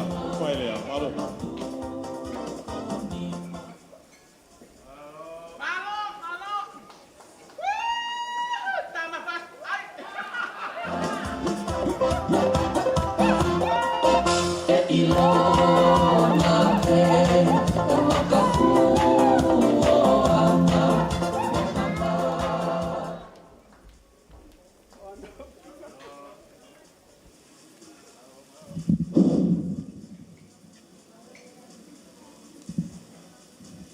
Paro, whatapuki e o tua mafi. Ai au tau tui o tau whataha moi a i he whiawhini. Te au tau tui, wheha potu o tau iai. Ai kakai o mui ya te ia. O kuni iai ki kanga o kau moi. Whatapuki he whanau moi Whamabuna hawai. Katapiti he kamatapure ka maha tau whanua. Katapoki he whaiwhikau pure. Sias mo i fōi a klaisi. Ka mai kau whaiwhikau moha lot. Katapiki he whamiri e tamai. Kumaulava mai ke tau kanga kau i he whiawhini. Kata whoki he whamiri, ai whae, kutau hieni, ki kau he whakawhiawhia e whiawhoi. Kata whoki ngā hi whawhonga whao, kata whoki ngai maheni, kutau hieni he whiawhini, ki kaunga kau hono, whawhiawhia ai taurahi, ai mō i Akosita. Wāwai ki hino tāu mahu inga koe tāu wata. Pamalo ki o tua hene o mi ai aho, mohono e a wheunga mo e tau mōi. Te kohompe o mokomoko, ohompe o mohono e a mohono mōi, o whawheunga mo e taimi whenga tāu tau whanongai. Ka tau whakataha mai ke he whiaf koe ni. Te whai ai whakawhiawhia ai aho Akosita. Ka whakataha hoku lau maari e ke o tua. He wausia ai whiaf koe ni. Mo e whenga maari e kua ulawe ai. Ko tō ia ka hoku ka hoa. Kau kau ka hoku rewei. Ke kua ngā kau e te whini. Mo e whaia me whamiri o nanse. Ke whaatare a whawawhonga ai whamiri koen. Ko tui pe ku tōla i pe whahinga ku mohanga o mea ia. Ka tiu tui whahoko atu pe. Ko huingoa nais whaatu ko whinga o tu tahao. Ko kurere pape aku mei wawa. Mei o tu papa. Ka ngā api pe me api koe nanse mo lua nesu o mea. Ko koe o kai te ke ilo i atu mapa i pawono. Ko pawono, ko i mātanga i au. Ilo i ai he tonga toa. O whia whia he tonga kotoa. E ngai mātanga pe homo ngai kolo. Ngai mātanga homo whanua. Ka ko mo tolu pe ia. Ka ko pawono. Ko i mātanga i a tonga kotoa. Ko matanga ia ku pore i a tonga kotoa. Pea koe kulere mai mea ai munanse. Me tawatawa mo unga o powono. O kui e mo unga ko ni ko mo unga maka. Pea koe nofo he tawatawa mo unga o lere ai powono. Koe nofo pe ai whaami. O kui ngai a kōkau ai he viaf koe ni. Pea koe hano rea oi mo ngan he ko anga mo ngan ki baba ko toa ko hono tanu e hala na e toki paka anga e mo nga ke he ni af ma fa dai min ka mo nga ni na e fa na holo ko nga ia ke hala baba ko toa pe ko anga ia o ma pa ki ni af ko toa pe ko anga ia po wono pe ko ma tanga ia ku lau ka wa ki he tong ko toa ko e koe whei tū hene hanga te pōrua ko toa tuku ai a tonga kilangi. Tako kai ka mātanga i a o map, o kai ka mātanga i a wawa, koe mātanga i a tonga o toa. Tako koe ki whei tū hene a tupu hoki ai. Ka kai whoki ai mātanga ta, o ku puri ai a, e kai ilo he tola. Koe whei tū hene, nā waki tū ai a piaka tohi tapotonga. O kai me whahingu nau ilo ki historia ko ia. Nai tu e poon. Te ku ai be mea ko mari ai he te fini. E ku whakatonga i ki he koloa ko tope. O kai be no ki toi tau. Mari Akosita. Ho hangea o whakamanat. Ko e whetu e ni ai waki ako i ai toi tau puitonga. Tōki hiki mei nei afu i poono ai ngai whetu ako toha mo alu ki tonga. Ka koe whetu e la tu ai, ne whakatu ai ka whekau, ai a biak toi tapu, ne whakatu i poono. Pa koe mātanga ua ia o tu ilo ai tonga toa, koe mātanga tonga, koe uraki aka toi tapu, mo e whetu nai tuku ai tupu uraki a tonga kila. Pa koe whiawhianga e mo tua koen, ke whawhawhonga atu ai whamiri o Akosita, ene whae, ka i ne afu, mo tonga toa, wai pe rea ia, o i ki funga mounga koe ni mo i kakai ngofo i he wheheri kolo koe ni. He koe e whiawhi, tuku pe ai ngā ue, ko tui koe whahenga o tupu ai whaimiri koe ni, maha ko suwa pe ukune kei manatu. Koe te tuku koe ai ngā ue he funga he whana maka, te whana i rewa maka, koe teu ia, ki maka ke ahota. Te koe re whana urea upe he, mo hola toi, he whana maka. Ko e kakai whao e ne afu, o ngā wofi i he wheiduko ni, na hola nā tō toi. Ui, he whākai maka ko mo uloi pia, pia mo where maka ia, alui pe me whunga po ngā ki ngā whitua. Ko e ngai whare kapa ko ei, a wāwa. Ko e ngai, pia kuanga kakai a ki ai hei o heni. Ko e kakai whao, nā hola nā tō. Ko ka kai ko ma pa me. Na wanga na to le alu ai makame. Ali be to he tau he ulu. Ko anga pe na to kia. Ka ko si o ki ta haine. Ko a honi. Ko ke lo to lahi ko. Kai ko ha me a fo we ni ai a honi. Ai fo ka dai ki ke ko. He ngai ot mo to tap. Ke whakawhewheka ho moui. Ka pā e whanā i he tutonga hau alu o guia i ho whalanga. Ka pā ka tō hauha o guia i ho whakamarumaru. Te hanga mai ai whiri me mua o guai pe tō taha ke tō ia.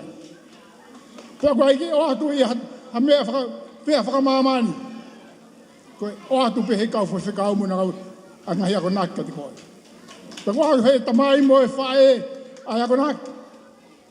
Atu ai koloa e honi, koe koloa si peia. Koe koloa te ke tau mo ia, koe akunaki ko atu he siasi koe. Ka whamai he kau, koe siasi koe whatongia pe ke talatu. Koe mea ke tō ke whaonga koe, ke he leo e whatwhana atu. Ni rau tamai o ke langi. Koe koloa whawhiawhia ia e whiawhin, he kulawe i he whatongia koe ni. Te ako ngoi, koe tāpua ki ka te au. Ke tū i hauhanga e kātanga e honi, o whonga e whahaia nanse, pe kai ngāro i e hek moui. Iau kai pe whoki, ai lea o ki wheitūni. Ka malu mai ai hengi o e aho. Te ako tawhi ho e hahau mei whukamaka. Te ako pongi e hake, o ngila e musie. Amo, lua e hara, te guai pato rea, o matangi maari e aho. He, koe matangi oku hifoi me mounga. Ia e pe kahine Akosita ai. Ke ufi aki ho moui he ahoni. A ngahi, ho hau o natura. Ke ni hanga whakaloto lahi koe. Ke ni hanga o whakahawa hau moui. Ke sio ki ho hala te hoko atu ai. Te aku ke hanga pia te whakafok. Ai ki ho tamai mo whae. Oa nā ngāra hen. Wheha bota ke aluai. Wheha taim te ke wahea mi ap. Wai pe rea au pe. Kai ia wheitu i e ta tau mo api. Ko e reo e tamai e kei whana te pika koe. Hapot pe te ke aluai. Ke tōke whengata ho alu. Lea mai whoha mau koroa. Te whoki peki api. E kei rea mai e kei tari lere pe koe e Moses. Tene lere atu o whaafua koe. Ke iloi. Te moto mawai pema. Koe lea ia e te whin. Ka wawhikau, malo e ngāwe. Malo e pou mo e tokoni ki a Moses munanse. Te whai hono, leile hi mo hono, hakurungi a ki tahine koe ni. Te tautui, te kai ngālo ia te ia, o mo wako ngahi ako nai kuk whai. Ho mo ngahi lo tū, ho mo ngahi lea. Heko ia kono kahoa, tene whono ngāki taunga ne moui. Whahau, ko asmai i ko tangut pe mi hebe ko fie sio mai ko mari ange. Pe ange mai au, o kutau i mawa. E koe mi whako rea atu anuku. Neo ngahi i ka o oseni, kai ta taui mo e lāpila i langa. O ke heange pe ia. Ai ene lalahi, ai ene whakafofa. Pea maari masi, whenga pe mo koe. Koe anga e ai tauhi whai e Moses e. O kai te kei tauhi pe i he ano, ka o kei tauhi Moses. O ke teu pe e ni, mo ia ki tahine ni. Kei ua nā nofo pe i whakiwai o kai ke loloto. Hopo atu ki o se ni. Me lava pe o whepaku mo i whiri ai. E ko ngahi ka lala he o se ni. Ngahi ka au whikai. Kei ke la he ni whikai, toi la lahi. Pea ko ongo i e te whini. Ko whiwea la he Moses. Ukai ke awe o tau hi hawheiru. Ko ke awe i whailo. Pea mui ai mo i toi ngai whanau mo i whamiri. Popo atu ki ai an se mo i toi ngai whamiri. O wabe e whamiri. Ngai maheni te atkoini. Mo mau haki taim fia. Ie te whini. Kau ngā kāu i e whawhia a hao sira. Ai hare au tai wheunga. Te ngombe mo au. Mo hoki ki ngatanga. Tua whatu.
Thank you for a wonderful speech. I hope you're all settling well. I hope you know that the night is just starting to begin. Next, we'll move on to the performances for the night. Ko e tau o lunga uluaki, ko e tau o lunga ia ai whahu. Pe o kukau kotoa ki ai ulumotua, mo e wha mili tamai, o e tāhine birthday.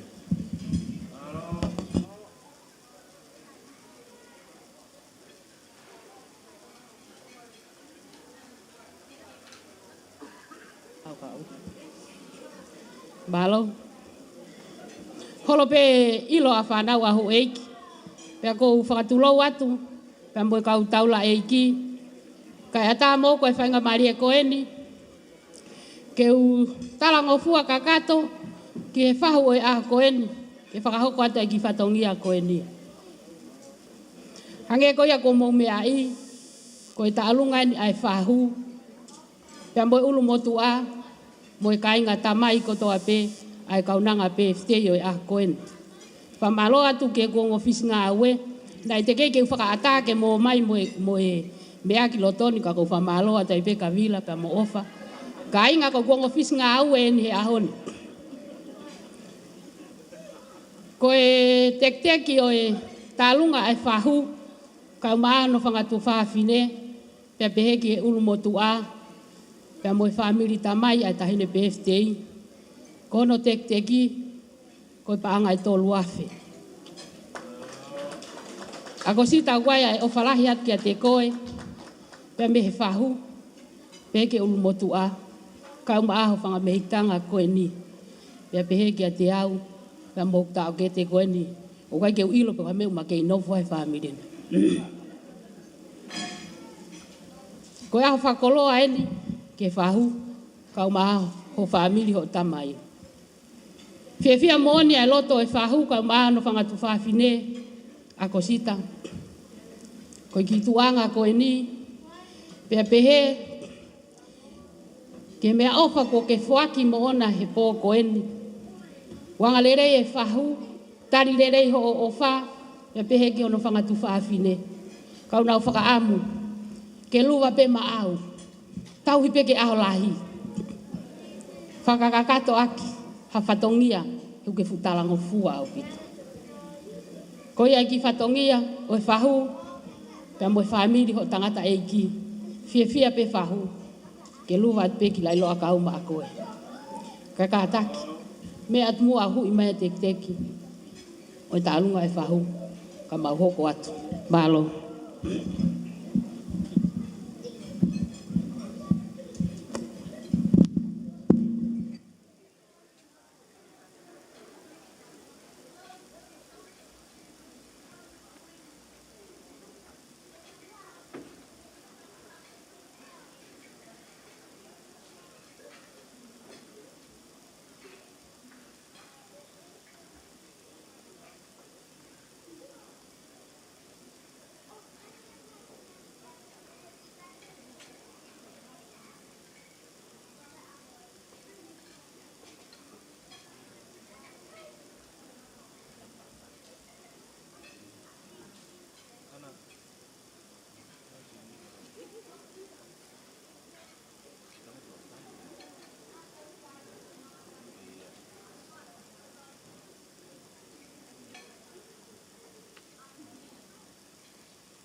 E pitono fai o malele na kuo fano mo he talamahea tane kolosi ai e kueta e hatu i whakalewelewa.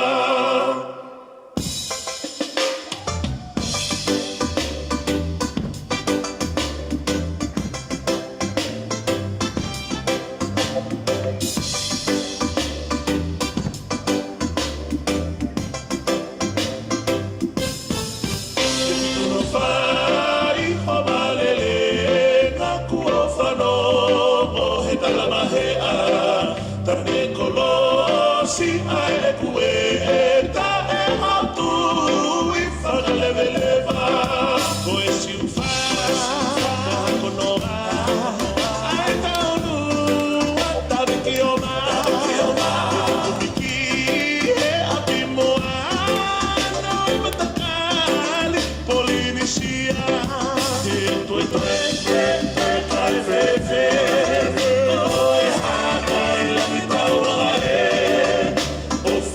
Paloma o tupu ai hau o kumaro I whanua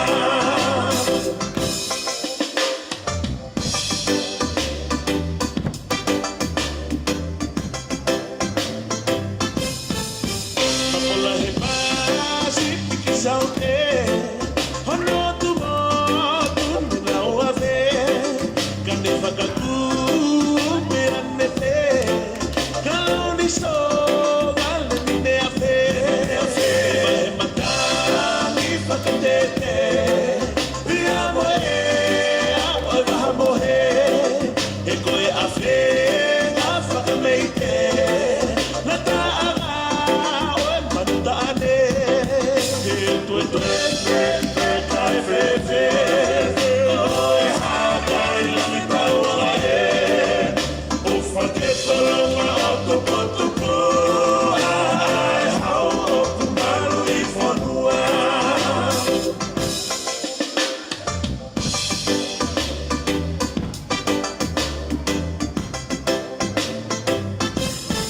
E hina o sini lau ke ake I e whangao e hotu wheleni te Tamakotangi tako e bae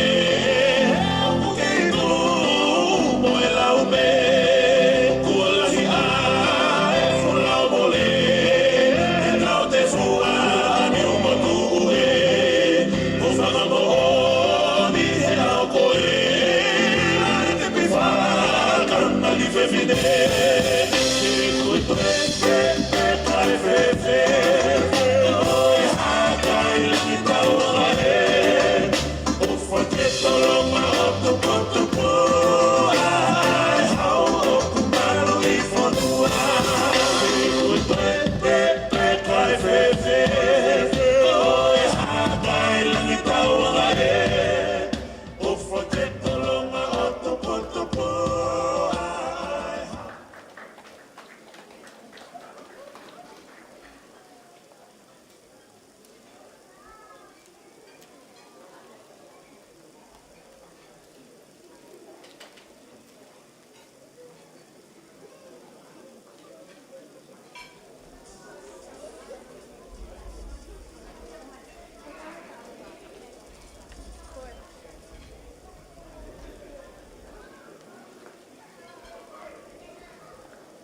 Kore ke o awe a ki pēa e whakatapo ko se noa whaki.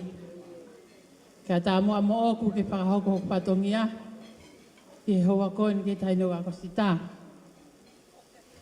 Kore pēni ki he whahou tamasi whatani mea mai o hui ai te ko Akosita kai toki hoko patongia.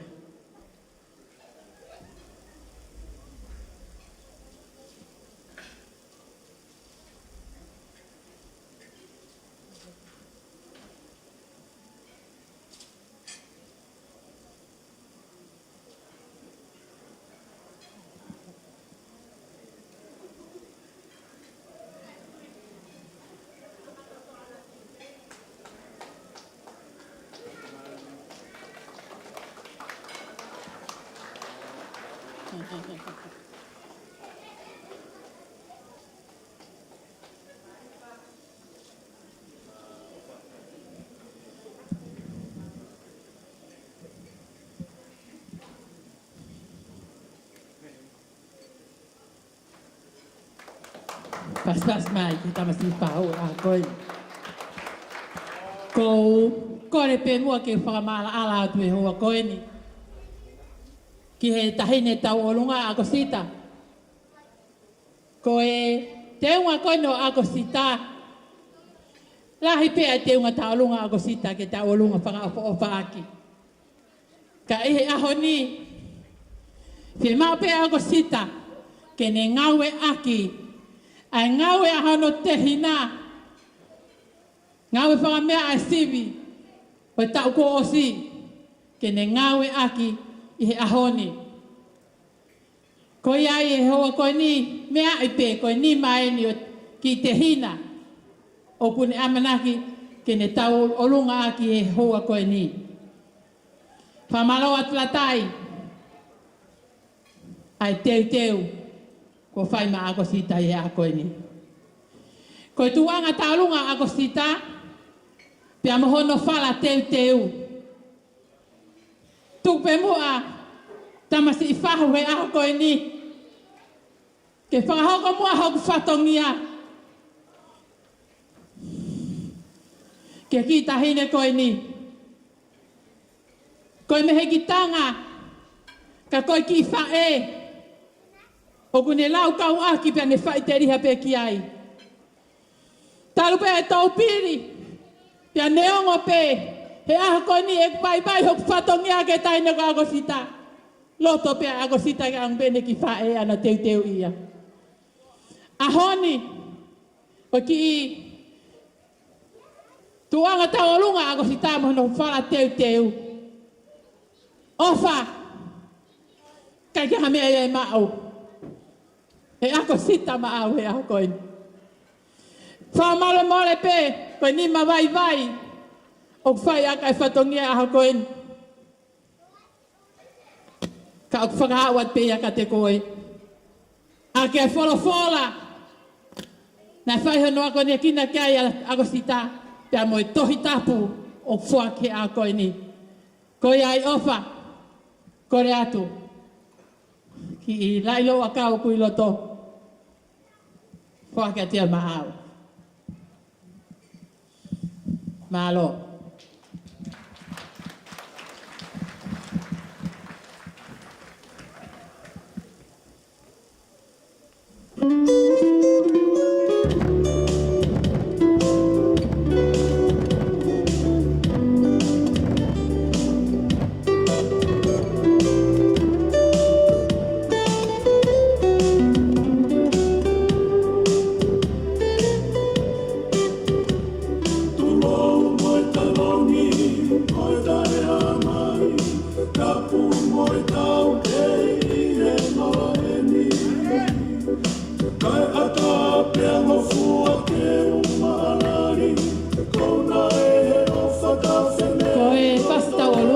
Akosita ya koe ni. Koe whaupe ni tangata iki. Mo sese Vaea. Tulou moi taloni, moi taina mai. Tapu moi tau kei i he malaeni. Kai ata pia ngofua ke umaalari. Kona e he ofa ta whenei lotolani. Koho toka kala tau e waki he osi. Tawa ke whai ana e pore. Ala puke no sione. Repa mahanga kosi e te siate. Mi foe mo fe kua huni e lono. Eki e harasiki o matatalo. Tawa ke whai ana e pore. Ala puke no sione. Repa mahanga kosi e te siate. Mi foe mo fe kua huni e lono. Eki e harasiki o matatalo. Tu e koe amo pete ni a koe ni a tama. Ua fulu matata umano e taulama. Tupu ke ualela aki e ofa kua mawhana. I o koe kolosi moe tangata e koe maui ana. Whakatua whanu e koe kutatau kau fuli au.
kana e la rana Iwi e la e si e te olunga e kainoa Tala tohi lato e whai a mai a koe tālanga O whatui a manaki e tolo ni kua whakamaru hai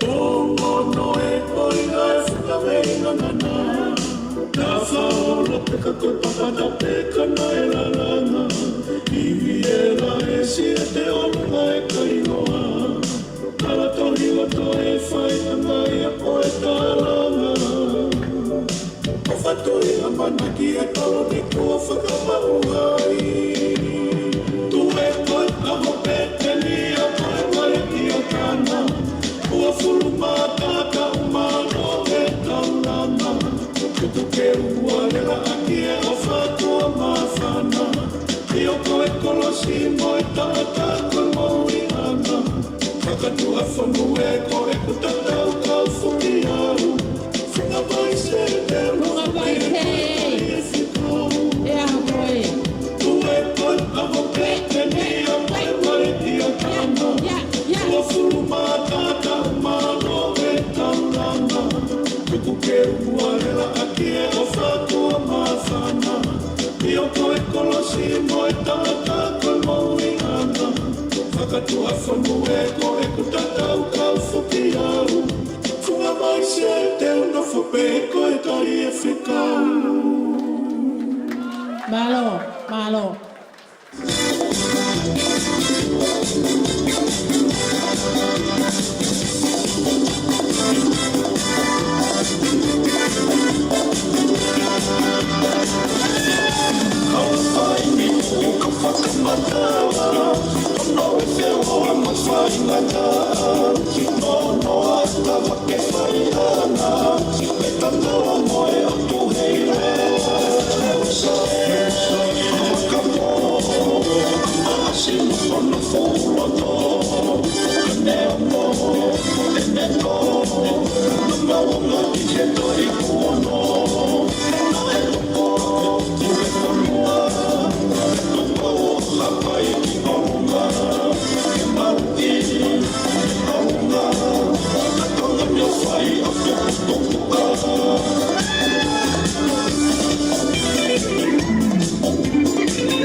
motu anga ofa Akau whakalawa kua tuku I o luna Oe melino anga hotan whonua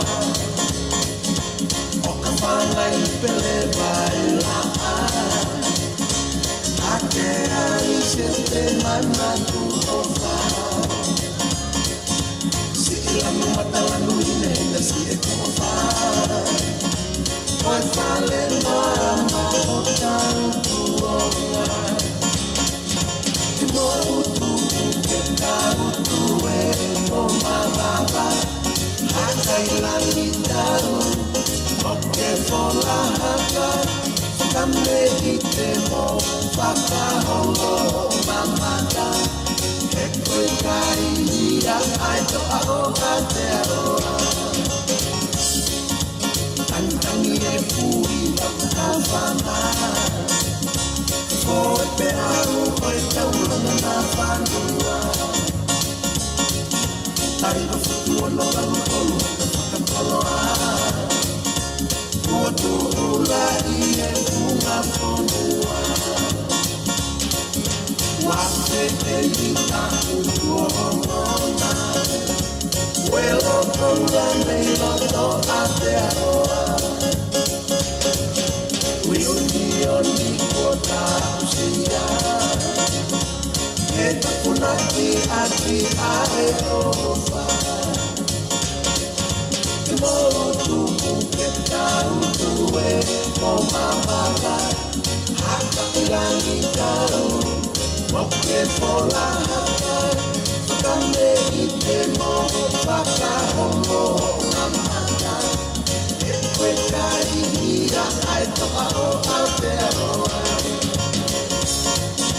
We settle on the opo naurofu Kaira amana te atao langa pau Ua tawana e kuonga kama kaira Ia hana e ua ke lava me ati a mautau Aua ko tutu a sua mautau Aua ke ka piti hama o vai manara Peria ke ka whanau moho nau kuonga Oe taha u oe matu motu anga ofa Ke motu ke tautu e o mawaka Haka ilai tau o ke fola haka Whakame I te mo whakahongo mamata He koe kai hia ai toa o Aotearoa Ke motu ke tautu e o mawaka Haka ilai tau o ke fola haka Whakame I te mo whakahongo mamata He koe kai hia ai toa o Aotearoa Ke motu ke tautu e o mawaka Haka ilangi tau o ke fola haka Whakame I te mo whakahongo mamata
menuani. Kaya ata mo ka ki mautolu maulele mani o tu mapa. Ke kaya kita aluna para me ibe kupeka Akosita. Ho atato ni yamo oku si me ya ku mauka ko maulotomo mautia e kala mo fu ko ke ausia e ako ni hota uata mau ka nga fia fa tahai ma fa petai ke eki ko eki talunga ko ni ko e family ko to beni na ma to ta ta mo pa ka ko na mi loto he la fu tahi ta mo ta mai ben fa tu afonu ko mau to ko ni pepa mo fia fa ta pa mo wa e mo sese ka ma nan se ko e ka me ma ko e ki tolu pilu fa mano ni ma fa no afi fitu afi tol okay tama fasi ka tau tue tu apa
Ko kore ke u whakatulou atu. Kai whakahoko atu ai ki taurunga koe ni. Ko taurunga ni ai whihi anga mo i who'o i a kalaisi. O ku whakahoko atu he mo meniti koe ni. Malo.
whaafe ia da whihi ana mo ui whau ia kalaisi.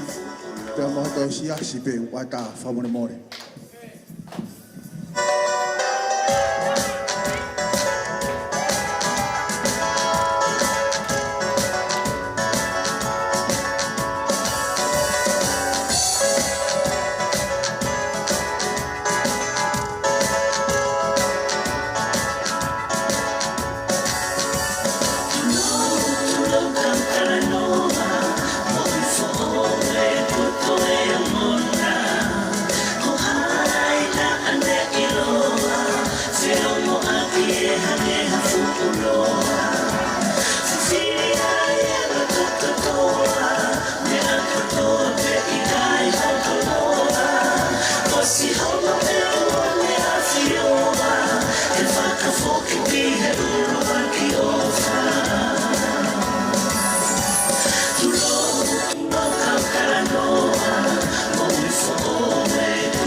Ka take o Whamaapopa te whatongia i loto, kai hoko atu.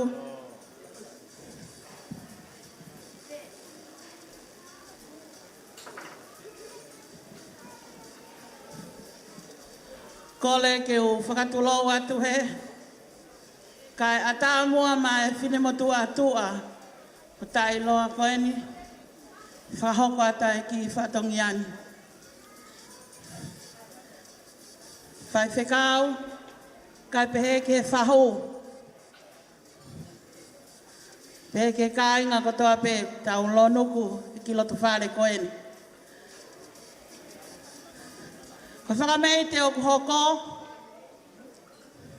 ko kāinga katolika tonga, me he komni o Sangato Kustino, mau ngaue me litkami. Ki kāinga lotu koe ni, pe a whakamore more nā kulanga i mamahi. Ne mau komni o whakataha pe a mo Helena, ko ne toka, i hono toka anga. Whawheta i oku mau kau whakataha. I he hoa tā koe ni. No mai whakamalo atu mo sese kau mānan se. Talupe kei moui a he kui a Akosita. Pe mo whai whatongia. A ki whamilini ki he komni o Sangato Kustino. Pa koe tū e aho koe ni. Ko e waka pe o e ofa. O ko maulele whakataha mai pe mo e tauhi lupi tuipulotu. Kai pehe ke he pule ngawe ale ki vai sima. Pe mo e toe ngawe kāinga lotu katolika tonga me litkami. Akosita. Whakamalo atu he mea ano kotoa pe. Ko ki komni o vai vai eni ane na. Peneo ngā kuone more atu. Ka koe whakamalo pe o e aho koe ni. Kai kia mea e mau. Koe tiki tek teki pe e nā koe pāngai ta hawhe. Whak koto atu mau Akosita. Whai aka ewe ewa. Te o e Christmasi. No kore ate kāinga lotu. Mō mea mai ki loto. Ko tau taimi eni. O atua e talamonu kia te koe Akosita. Mo e ofa lahi kia te koe. Aho koe ni. Whamonu i atua e hala whanonga. O e whine mui pe mo e talavou. Ke au sia. Ka haule lei. Whai whanonga o e taimi. O whalahi atu kia te koe. Pe kia mo sese. Mo man nanse.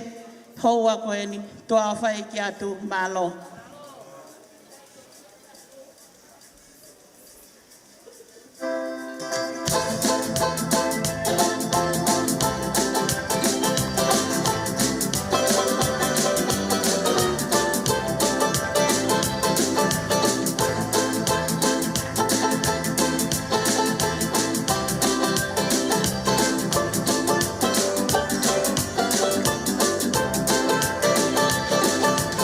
Oh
Kole pe ke u whanga ngai whakatap ko toa pe ko osi hono a whake at pa mei mo ani.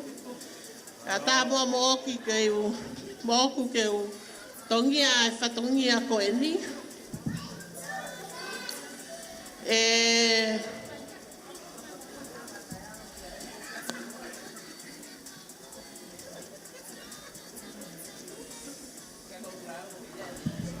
E nan se, hoi ki tā ronga masiva pe. Ho ta o ke te a wholosa. O kulahi a wholosa i a nanse. Ko wholosa, ko whalesa, ko tamaia, ko whaeia ane humi o ne taka. Ta ko nanse, ko ne tamai a tonga, ha ana nanse. Ko iai ko le whamole mole pe, ka pau kai ke whiunga, ai ofa i e whiawhini. Ke ilo pe nanse, ko hola whangatua ngā nei a toi toi, ko mautor pe, ko mangoma, ke whafofonga. A tau olunga fia i e ahoni. Ko hui ko talangofua a Akosita. Ma ua me peke tau tū whata. O whakawhia i e aho. Aho ki tama. Ko ia pe malu. Ko ka o pouti ko toa pē ko ana aho sivi le tele ko hai ko toa ki moto me o pouti o te mo ma. Mo tō mai ke mo ki lulu e whatswa o si o whatu.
Kata koe whangamalia koe ni, ka pau o toi iai, hata o lunga mā whana, ko hono tai mi eni, peka i kai, e tau hoko atu ki he whakaose e tau katoanga. Malo.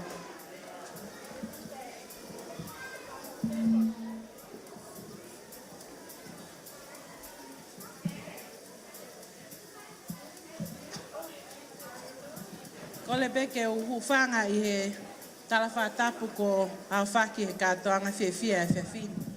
Kai a tāma oke ki whainga mālia koe ni. Ke whahoka te ki tau olunga o whape pa mi he kui a Akosita ko mama o atu so si whateo mawhi. Ko tui pe o ki kai ke puli a te koe nanse ka mamo sese. Talo no whanau i Akosita.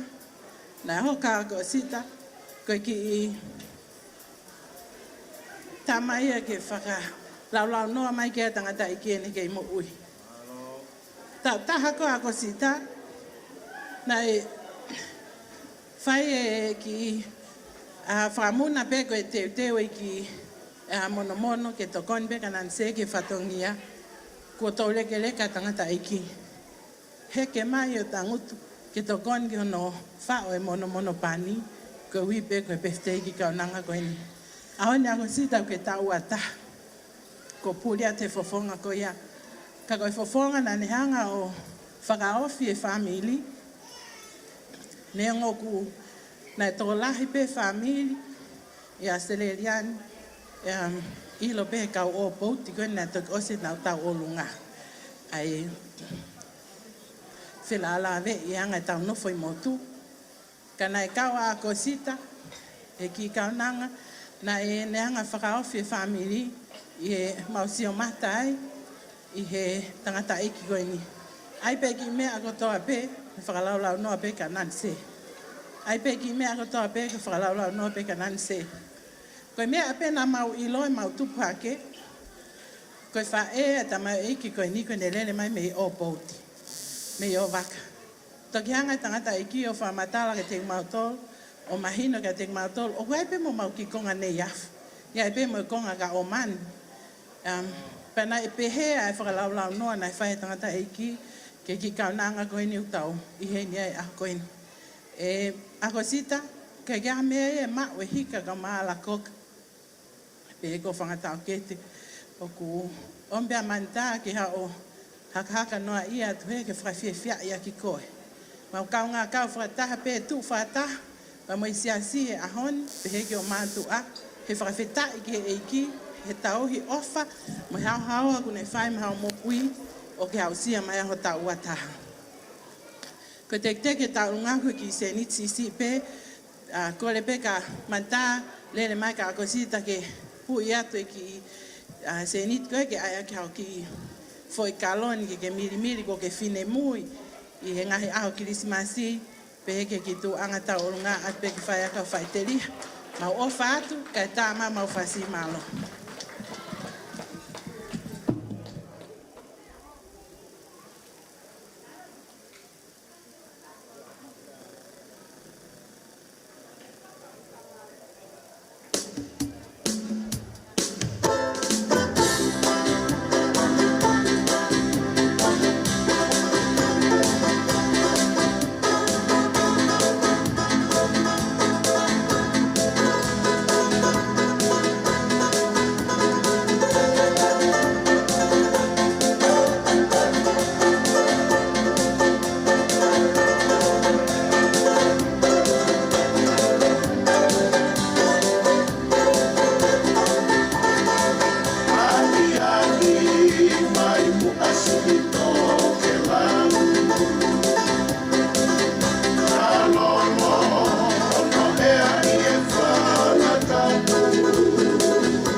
Ko kore pe ke u hufanga tu he ngahi whakatapu ko o sono whai.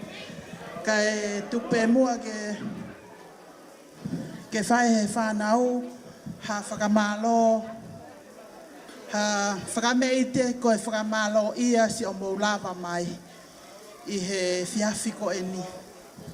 Kai halea e whiunga ke whakamalo ia aki a ho o mou mea mai i he whiawhini. Ko e ki whameite pēr whanau ke whakahonga i aki ho o moulawa mai i he whiawhi ko e ni o whalahiat ka tek motor.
Siete no fo, o te lau kosi o toke wani.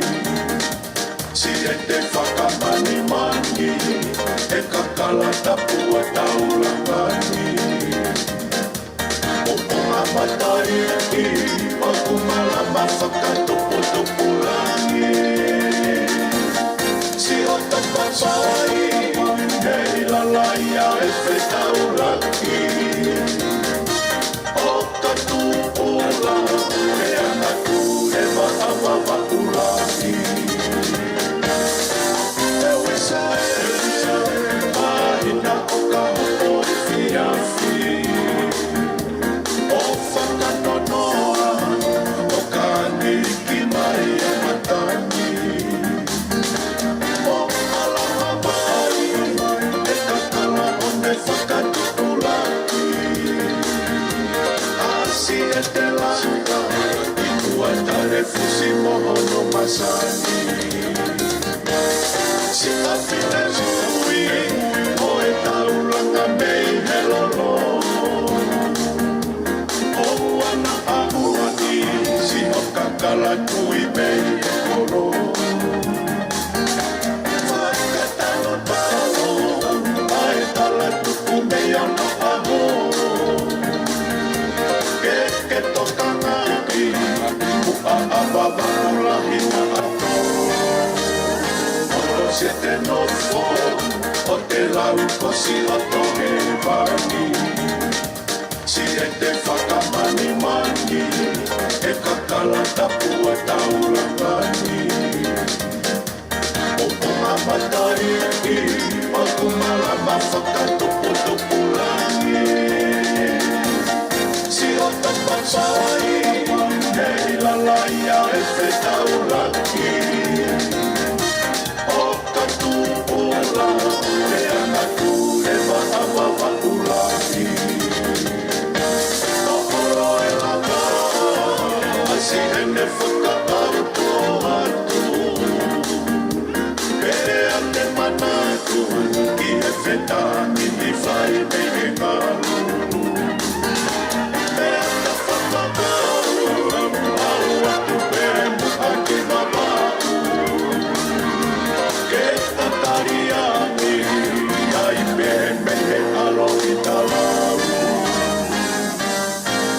Siete no fo, o te lau kosi o toke wani.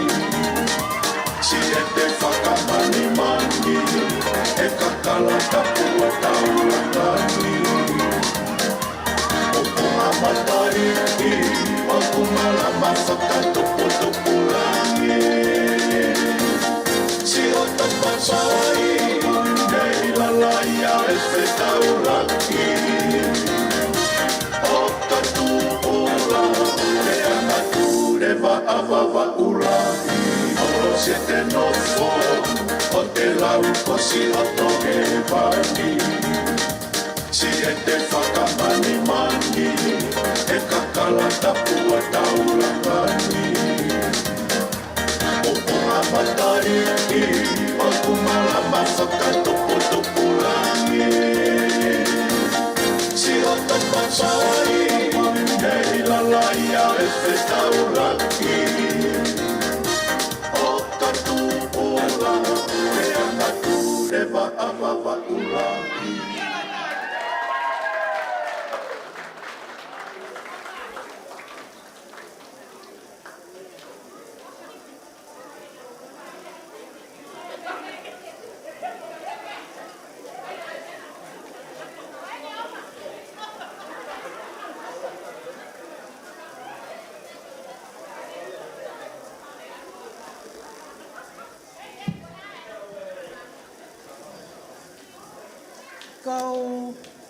Kole ke hufanga atu he ngai whakatapu ko ose ono a whakiatu me moani.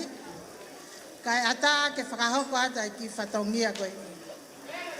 Koe ki tālunga koe ni, koe ki tālunga e ni a whaetangata ako, tau kolo o mani, pa peke ne ki whanau. Ako, koe hape me aksi ma ho fae he ahoni koe mea pe mau fo aki at ma ko ko fa mol mole atu ka pau kai fe unga ko ngata anga pe ya ho ki angkolo ko tu ke o siloipe ko yai ko ya tong kita mai tarung amola ka mai kilot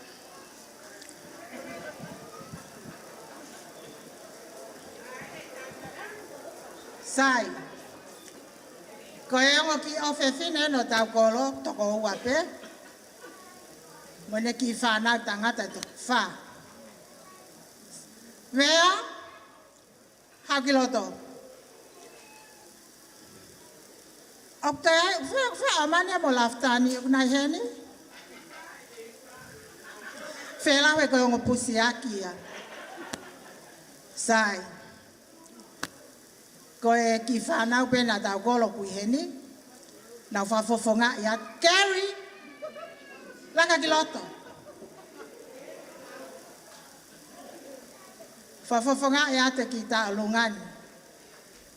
Ko iai ko e whamole at pe ako, ko ki tek ko ne ki kau tā lunga ko ni ko panga ta hafe.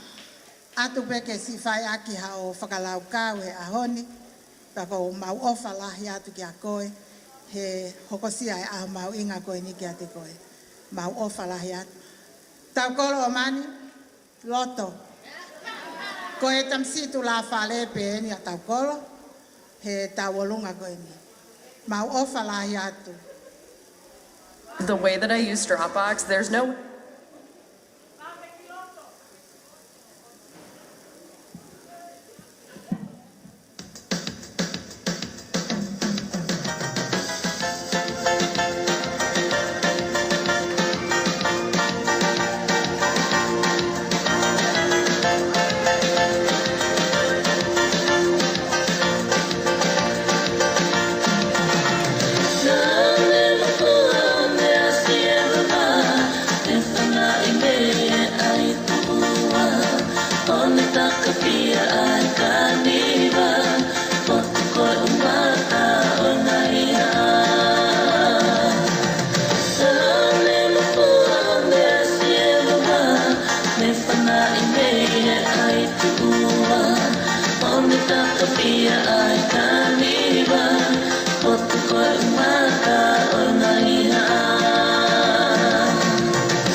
Malo.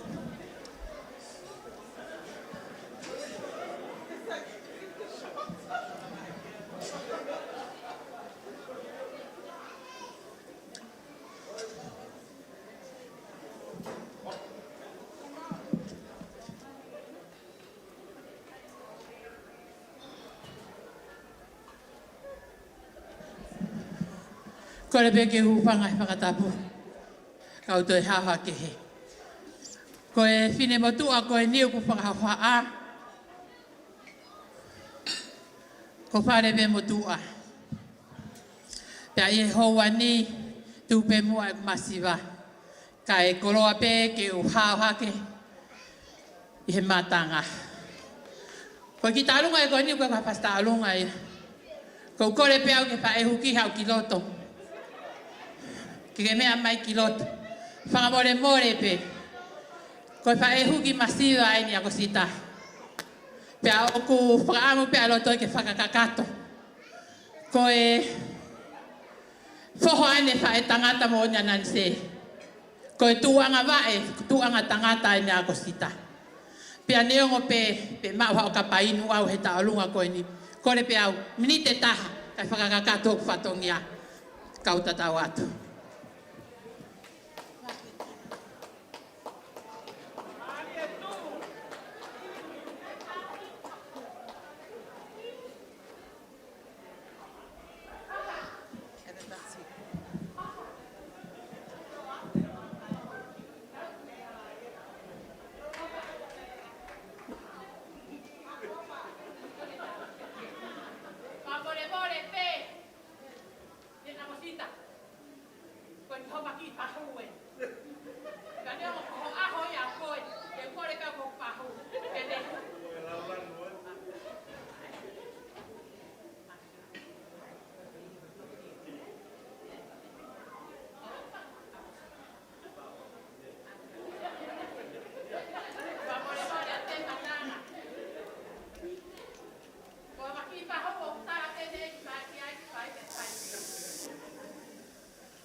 Toi paspaski ai.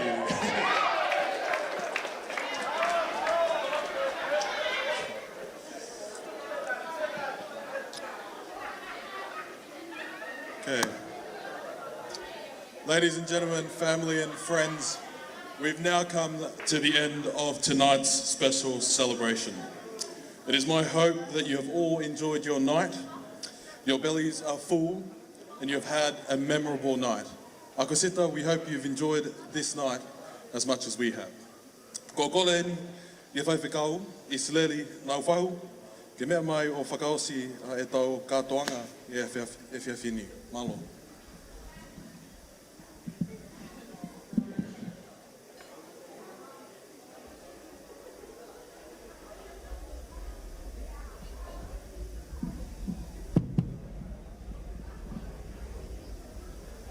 Tau whawhetai ko taha pē ki he o tua mafi. Ai tau au mai ki he whakaosinga o e kātoanga o tau whai. Akosita, ko mea ofa mahu inga lahi taha pē mo tūki mo neongo ngahi whakawhiawhiamu mo ngahi mea hono ko taha pē. Akosita, Akosia ho makamaile ho tau ataha. Fuaki ka kato pe ai langi ma ai eki ko sisu kalaisi. whakamalo atu ho mou mea mai, kore peke tau hiwa, pia hua mai te uhiki hoku reo.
Ke tau lotu.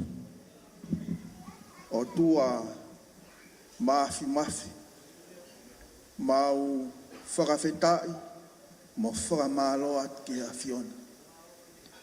Ko uhi, ko kātoanga, na tau whai, tau kamata pia moe a Fiona, pia tau whakaosi pia moe a Fiona.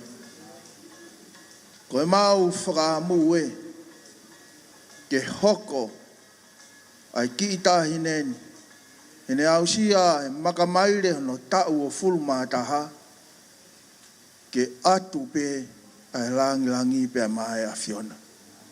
Ma whakawhetai he ngahi koloa wholofola ko toa pe ko whai hono hai ake ene mo ui. E hau mei whe hoku toko ni ko koe pe si hova hoku toko ni.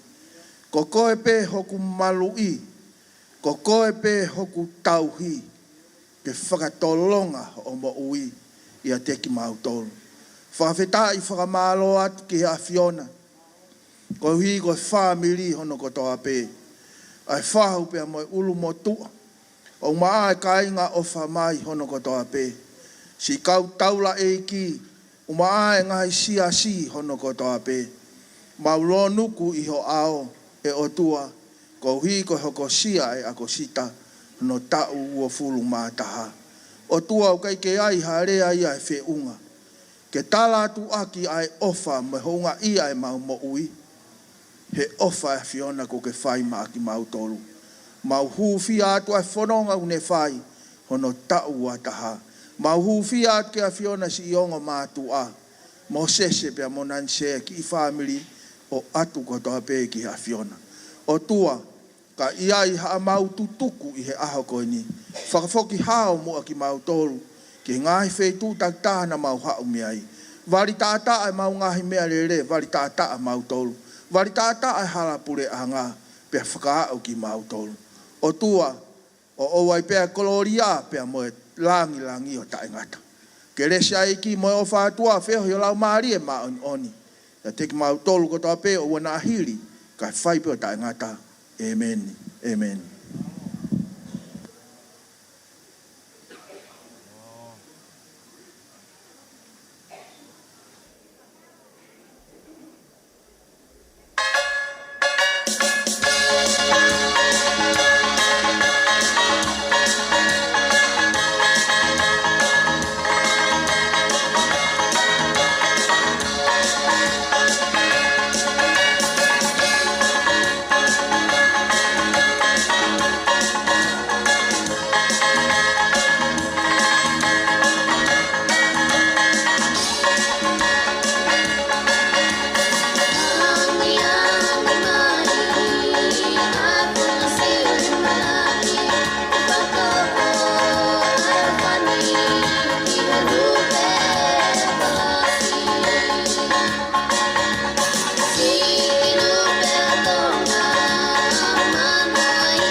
Thank you.